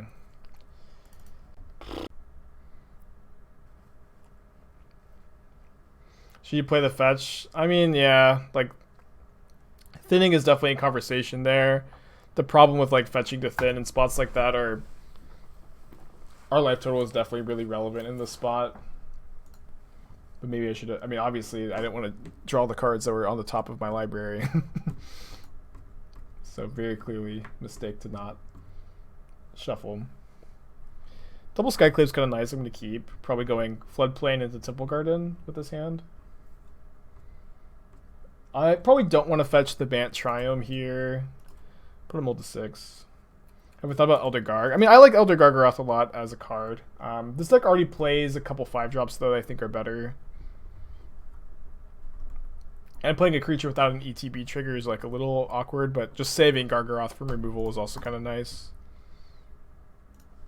But I'm a big fan of Sideboard Gargaroths in Modern.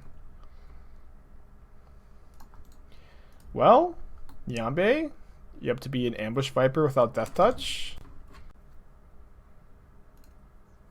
She says, no, I'm not. No, I'm not.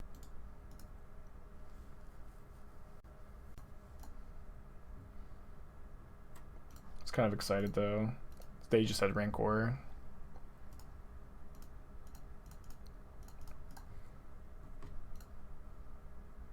We're definitely hoping to draw Ephemerate here.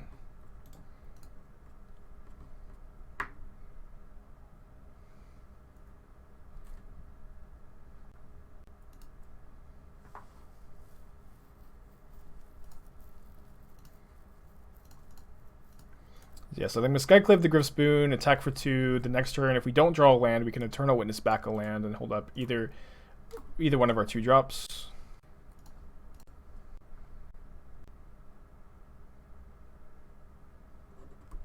Trying to figure out what's in my opponent's hand, because I feel like they don't have Coronet. I feel like they don't have they don't have a 1-mana enchantment. They might have Mana Tithe. I feel like we're supposed to read them being on Mana Tithe, like with their play of just play a 1-mana enchantment with 4 cards in hand, no land drop last turn. So if they're on Mana Tithe, Ewit plus 2-drop is not that good of a line. We just block, right?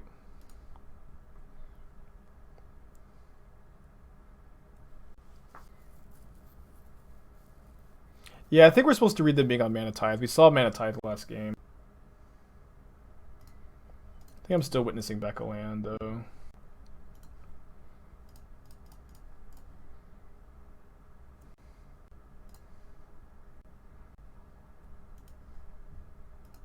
Did I try Niambi because of lots of aggro decks in the format? Yeah, without Uro, like, the deck had no way to gain life, so Niambi being a flickerable way to gain life is kind of exciting, and obviously has synergy just bouncing the value creatures.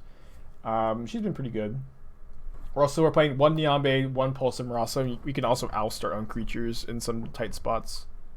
Put Lurrus in the hand. So, did I have a window to respond to Lurrus? Can you respond to Lurrus being put in the hand?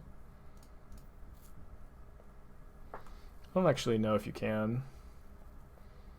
But if you can, then we were maybe supposed to. You can't respond to it. Yeah, that rule is just so weird. I remember like when that rule got leaked, I was like pretty surprised because it sounded like just something totally made up.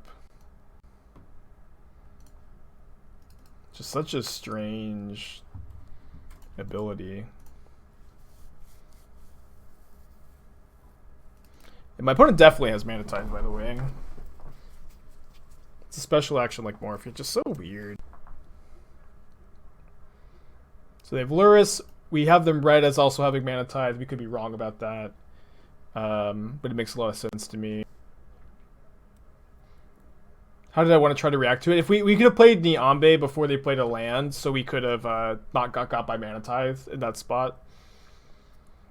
But we didn't have a window before them putting Lurrus into their hand and then putting a land. I think you should side out Mana Tithe after you've gotten your opponent. Well, then that's just disrespecting the Mana Tithe, right? I'll force a Veil of Summer, of course. Yeah, they definitely have Tithe. This is fine, right? I'll just block with a Witness. Oh, they have First Strike. We could double block. Double block's probably correct here, right?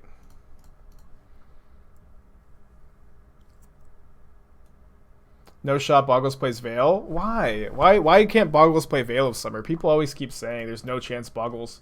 Like, Titan... There's no chance Titan plays Veil. There's no chance Boggles play Veil. Veil's such a good card. And, like, it definitely, like, helps against discard spells. I don't know. I guess you're right. They don't hold it up on turn 1. But, like, they're playing Mana Tithe. How crazy is it for them to also have Veil of Summer? Witnesses are not... Or 1 toughness creatures are not great blockers here, I guess. Just passing with mana up.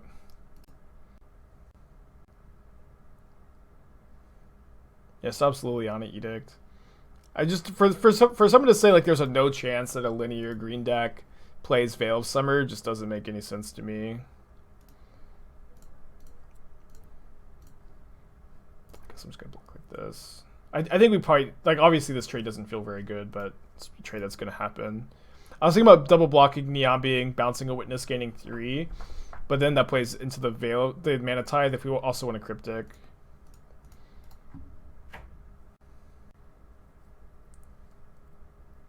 They're a Leyline Hexproof Creatures deck. Yeah, I don't know, man.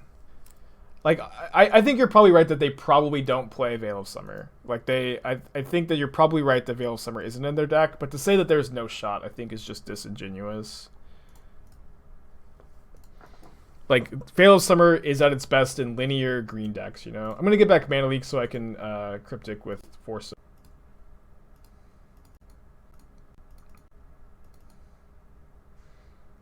Yeah, Veil of Summer is at its best in linear green decks, and Boggles is a linear green deck.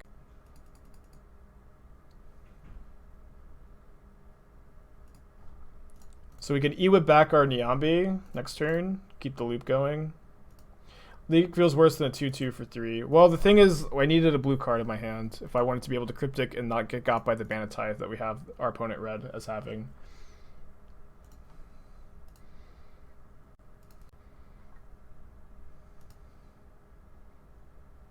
Alright, I'm going to play that. Stop this aggression. Well, my opponent doesn't have Leyline, they have Lurrus. I mean, they might side in Leylines, right?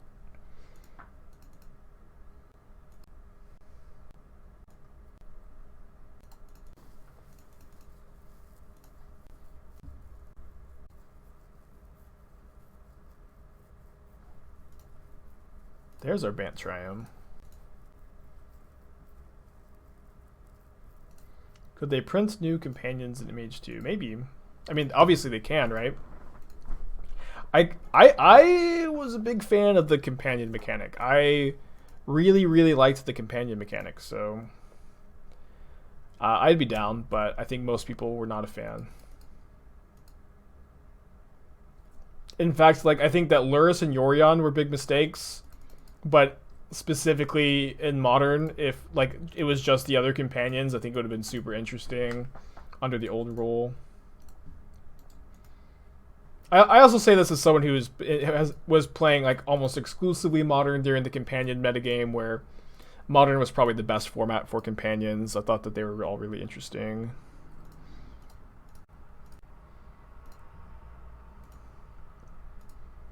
Alright, we can probably start attacking now.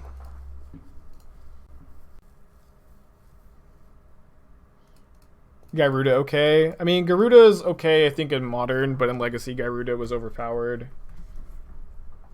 It's like just Legacy, right? Maybe Standard too. I didn't play a lot of Standard. I didn't feel like the Modern Gyruda deck was too good though.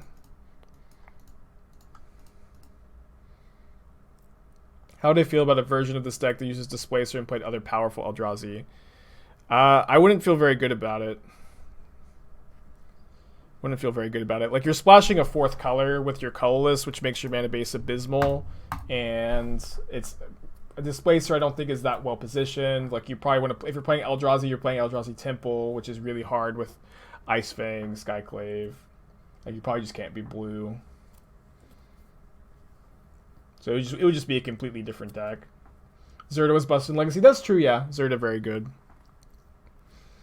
Again, my opinion on the companion metagame is from the frame of someone who played almost exclusively Modern during the time. And I really enjoyed the Modern metagame under the old companion rule. I do think that changes needed to happen, but those games were incredibly fun. So, really, really enjoyable. Probably mulliganing this in the blind on the draw.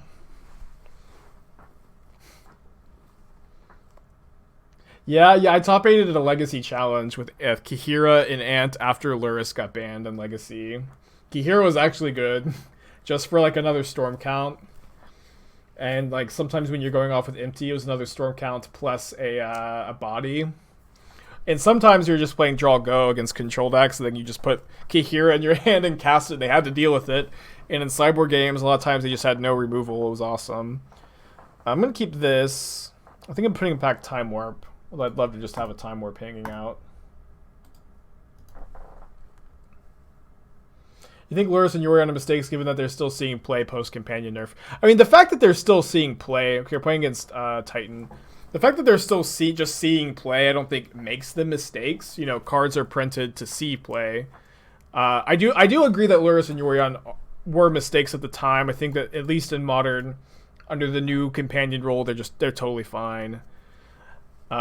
Maybe a little annoying sometimes, but saying a card still sees play, I don't think is an indicator that it was a mistake inherently.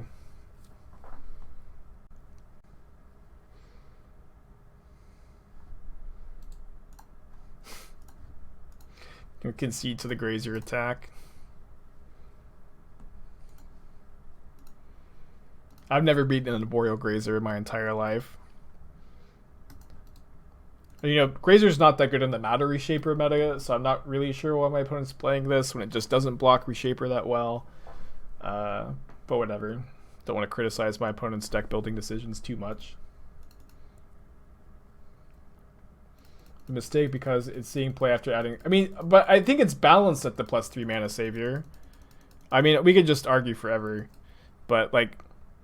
I feel like the under the new rule change, Yorion and Lurrus are pretty balanced in Modern. I'm gonna mana leak this because the mana leak's just not hitting anything else because they have Cavern. Turn on ramp. I'm joking. Grazer's good in their deck. Yeah, I'm joking. Grazer's a good card. I'm just kind of joking. I just shitpost about Grazer and Matter Reshaper a bunch, so me talking about both in the same sentence I thought would be a tell. So my opponent's hand is now just Bojuka Bog plus Cavern, so they don't actually have a Titan in their hand. They are going to top deck Titan here, obviously. There's nothing we can do about it, except complain preemptively. But at least they have to top deck it, right? Which they're going to do. Brian, 16 months. Thank you for that. I haven't seen this Ojutai emote. Is that new? I see that it's one of Evan's. It's pretty cool. I main phase Ice-Fang for a land? I guess so.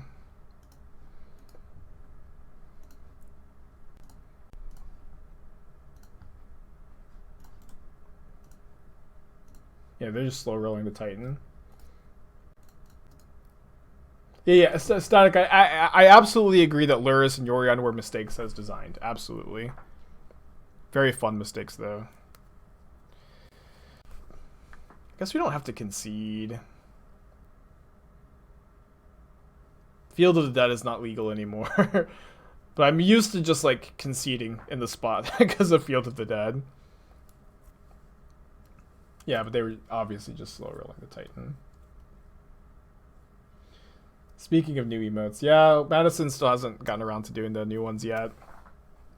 She did so many last month. I don't really want to, push her too much. She gets busy sometimes. But I've commissioned 2. I commissioned a Toski emote and then an Esther Crabclaws emote, which would be perfect for today.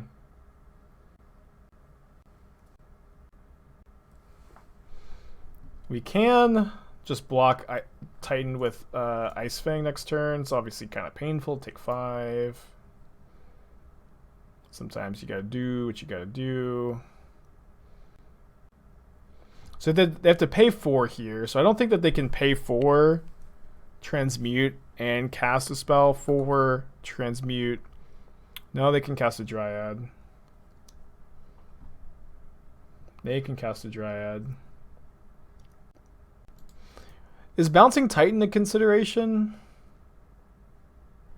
Actually, yeah, I think we actually have to bounce the Titan. I know that they have Cavern. But the problem is that if we don't, they can Valakut us. Well, now we can force Pact. I guess I could have attacked, and if they block, I just Ice-Fang. Force the Titan. We know they have Pact. We know they have Pact of Negation in their hand. Or sorry, Tolaria West for Pact. Tolaria West for Pact. Need 2 more Snowlands. I have 1 Snowland in play, and then the Ice-Fang is another Death Toucher. So I get to say my favorite sentence. Every Magic player's favorite sentence. You're wrong, chat.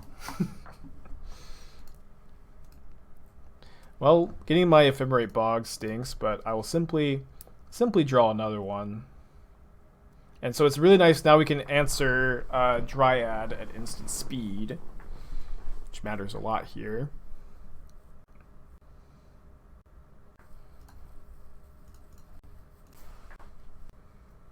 Also, if this hand was not a mulligan, we would have had Time Warp in it, which is probably just game winning.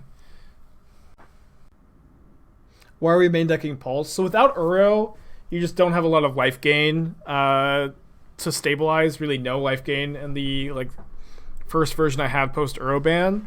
So 1 Pulse, 1 Niambi to have a way to gain life against this very aggressive metagame has been really good so far. Pulse is also just kind of nice with Eternal Witness. I think Night of Autumn is not that good in the main deck.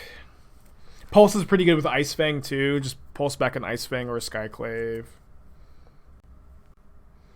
But just no way. I was really feeling the lack of any way to gain life against the Prowess decks. So, what would be an optimal Bant Pioneer deck for a Bant lover and Pioneer lover? I don't know that I have any Bant decks in Pioneer. No Triumph is pretty tough. Maybe someone in chat can help you out. But nothing is coming to mind immediately. Bant Spirits. Yeah, that's one. That's a good one. So my opponent has Primeval Titan, Summoner's Pact in their hand, and 1 mystery card.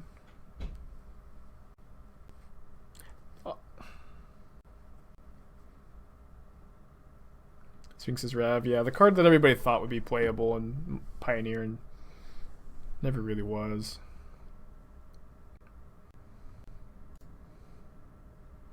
So my opponent is going to get Haste Land plus Bounce Land, and then play the Haste Land, give the Titan haste. And we can Ephemerate Ice-Fang and block the Titan.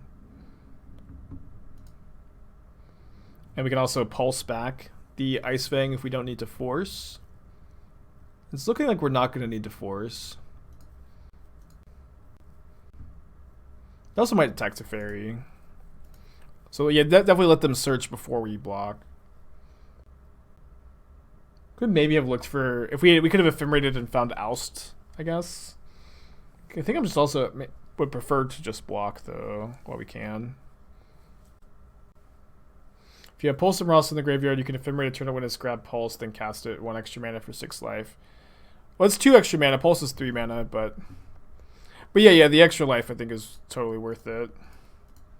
Just that in playing this deck again, recently, that has definitely felt like one of the biggest problems is the lack of an ability to gain life.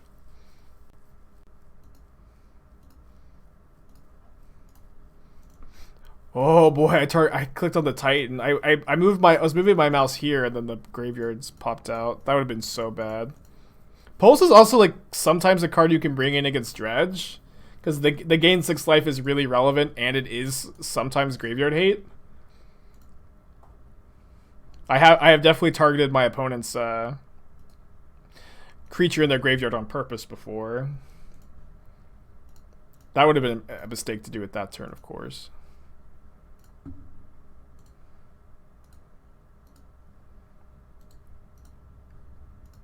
Yeah, they can Slayer Stronghold and Sunhome their Grazer to have a 2/3 Devil Striker.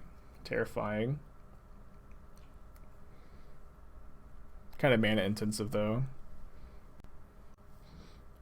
Pretty sure I'm supposed to force. Just am I gonna hard cast? Or pitch? I think I'm gonna pitch. Don't think we really need Ice-Fang 2.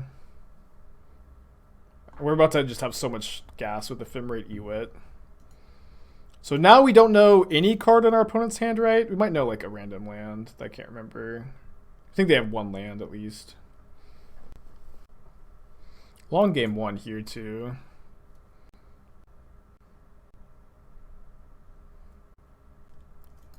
They're attacking me with both of these. I'm just going to take 4, I think. Like, if they have another pact, I really want to be able to Ephemerate Witness and get back Force. Blakey, 10 months or 11 months? 11 months. Thank you for coming back. Almost 1 year, dude. Man, Grazer is so good. Yeah, I don't know why WotC hasn't been publishing deck lists last few days. Maybe whoever he's doing that is just like out sick or something. It is a bit weird though. I think Force of Negation is better than the average draw just because like so many of their lines involve Summoner's Pact at this point in the game.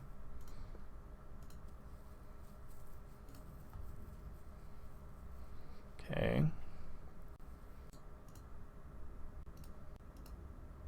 Imagine this job not being automated. I mean, I think a hand picking some of it is important. I guess I can just haste the Grazer. It's not a bad draw though. This does turn on Pact of Negation if they had that. So maybe that was a bit bad. That's Ice-Fang, I guess.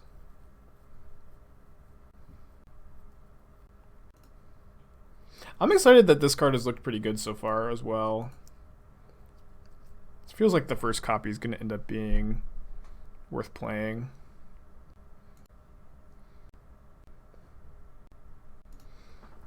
Is it time to Ephemerate? No, I don't want to give them the token. We can just take 4. We can gain life off of this or the Pulse of Murasa. I mean, I've never beaten Grazer in my entire life, so I'm not starting today, I think.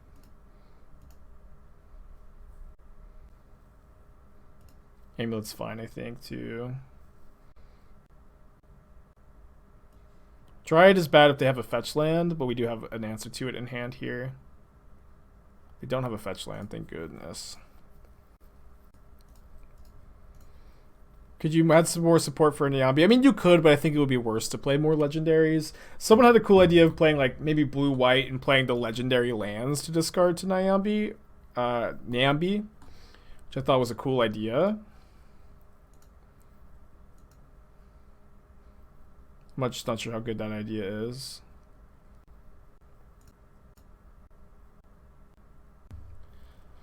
So get to gain a couple life here.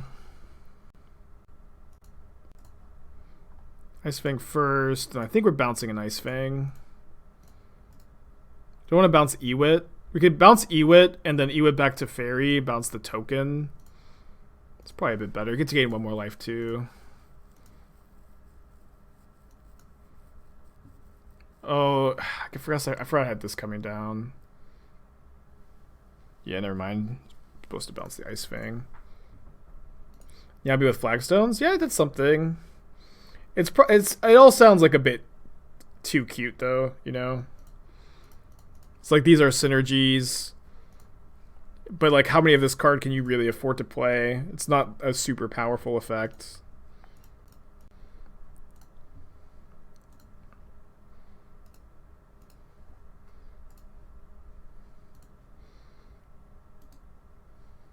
So I think I'm actually leaving back the Ice-Fangs to block here. Because if we just put an Ice-Fang on each creature, we can Ephemerate Niambi and bounce the one that gets blocked, and then the other one's going to actually die. You can also just Skyclave the other Grazer. But losing the Ephemerate is also... Losing the Ephemerate's also kind of a cost if they top deck Dryad here. So maybe we'll just go to 1. Yeah, we probably just need to save the Ephemerate in case they have top deck Dryad again. We can be at 1. Wait, they gave my Ice-Fang? They must have misclicked there. Oh no. That stinks. Yeah. I was really hoping that game would reach its natural conclusion. Feels super bad, I'm sure, for our opponent. Feels bad to be on this side of it, too. Not much you can do to remedy the situation, though. I'm going to cut the Pulse. I usually do cut a Skyclave Apparition. Like Skyclave is good against them, but it can be really bad to draw 2 in the early game, I've found. Probably want to cut the Mana Leaks when I have all these Aether Gusts. Although Leak is not that bad against them. Maybe it's wrong to cut both Leaks. Could play 1. I think I want 3 Force of Negation.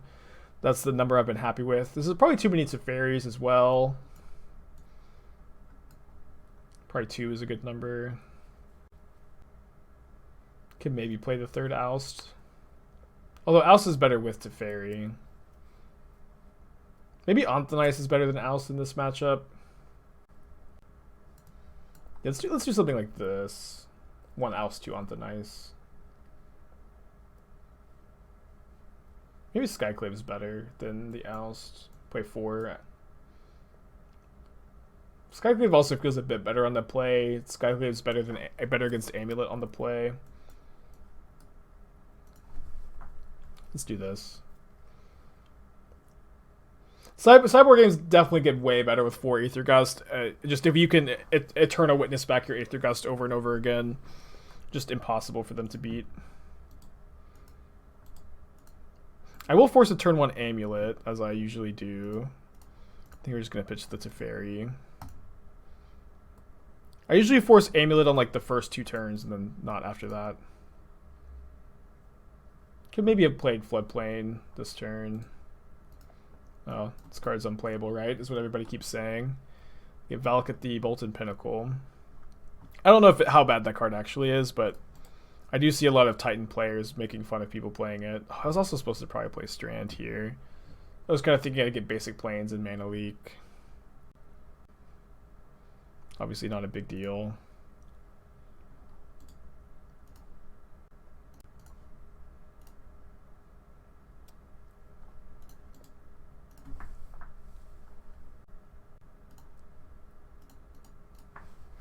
Yeah, it's kind of what I'm talking about, where sometimes they just don't give you anything to Skyclave, but sometimes you get to Skyclave, like, a lot of things. Kind of a swingy card in this matchup.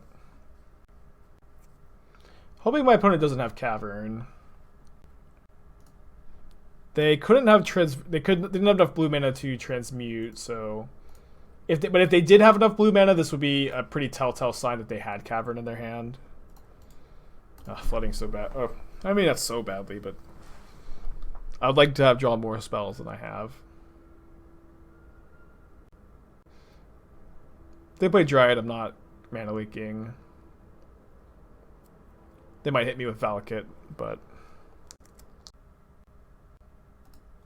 yeah, I think we just have like this is our target for Skyclave.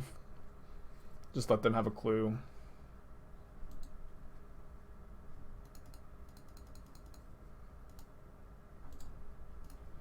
Like to draw a spell, please. One spell coming right up.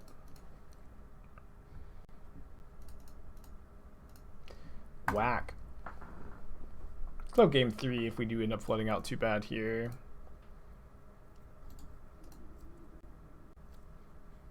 And also just Eternal Witness by herself would be so insane.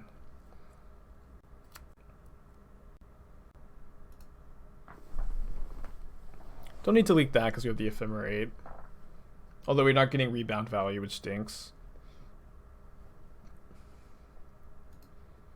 Oh no, they have this that lets them Ghost Quarter themselves. And then keep their Dryad alive. So we're probably just going to game 3. I think we're still supposed to do this. Wow, my opponent just didn't Ghost Quarter themselves. Sick.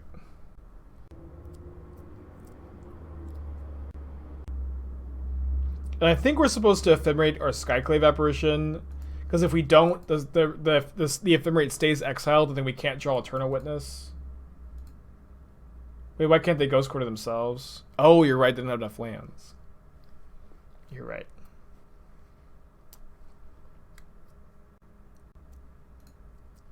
We'll let this resolve with a mana leak what they get.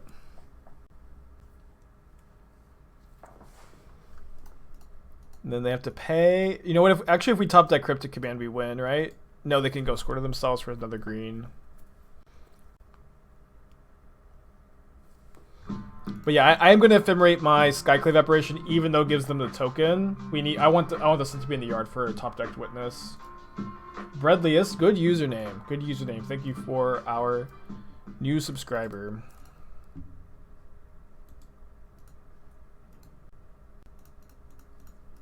Alright, so we probably have another turn to top deck. Something amazing. Could maybe have played Skyclave to double block the tokens. Probably doesn't matter that much. Feels like that's not really how the game's gonna end, just token beats.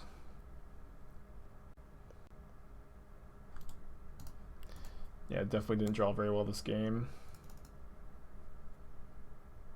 Well, thank you. Thank you for popping in from YouTube. Huge shout out to all our YouTube people.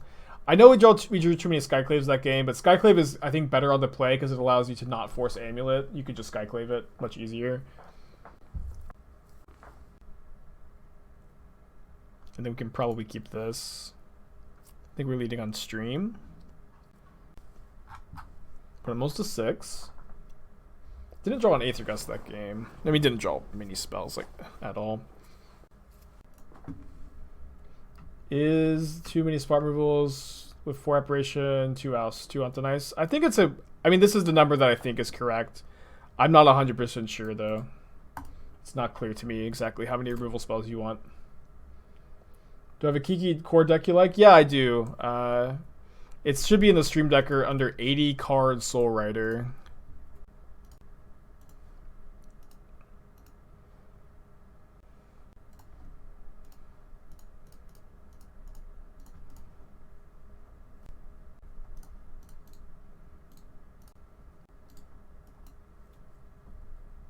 So, for those of you who don't know, if you !deck, you can see the Stream Decker, which is a list of every deck that I have streamed with. You can scroll up and kind of see what I've been messing around with.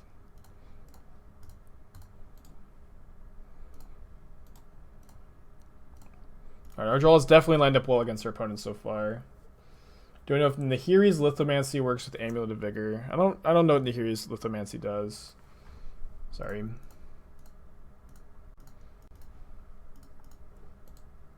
But if it's a land that enters tapped, then it enters untapped.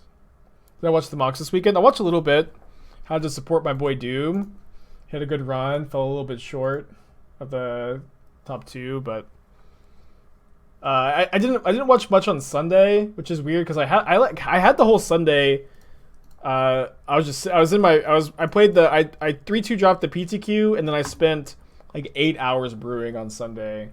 And didn't have a ton of success with most of my ideas, but had some interesting things I was working on.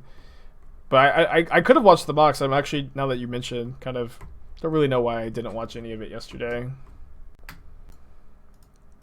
think we force this. Yeah, I do plan on updating the Jeskai Flagfire sideboard guide. I meant to do it yesterday, but again, I just got in the zone. I spent so much time brewing. I might have some time to just update it in the middle of this week, though. We'll see. Sorry that it's taken a while, but I am a one-man show out here. It's just me, with Esther running support, dancing with your crab claws. Get Cryptic here, I think. Retoad 9 months, almost a year. Thank you for that. Appreciate ya. Do I agree Celestia Company is the best deck in Modern? Yeah, the Heliod combo, yes, I would say is the best deck in Modern. Which is why I've been playing a lot of decks I think have good Heliod matchups. The deck is also kind of obnoxious to play online, so a lot of people don't play it in leagues. But yeah, I would say that it's the best deck. I feel like I've been saying that for a while too. Yeah, I really liked Cedric and LSV's co-commentary. I thought that they were really good. Emma and Anzid also were killing it. I didn't watch it. I watched probably like... I was definitely like popping in and out on Saturday, so I didn't watch as much as I would have liked to, but... You know, fellow streamer Doomwake was qualified. I was so excited. I love Doomwake. Do I think that every meta needs to have a tier 0 deck, such as the current Heliod deck? No, and I also do not think that Heliod is tier 0 or close to it. Heliod is tier 1. There's a big difference between tier 0 and tier 1. Tier 0 are like Eldrazi Winter, Hogak Summer, the Valky Cascade deck, where you have a metagame that's entirely trying to beat the best deck and failing to do so. Where like the Heliod deck does have bad matchups and like very even matchups against a lot of decks, and like is part of the reason why Heliod is so well positioned is that it just has a good prowess matchup because it has all these champions, you know, and there's like a lot of prowess decks. So no, I don't think that having a best deck to beat is a sign of a good format, but it can be a sign of like an exploitable format that you can metagame for, which is why some people like it.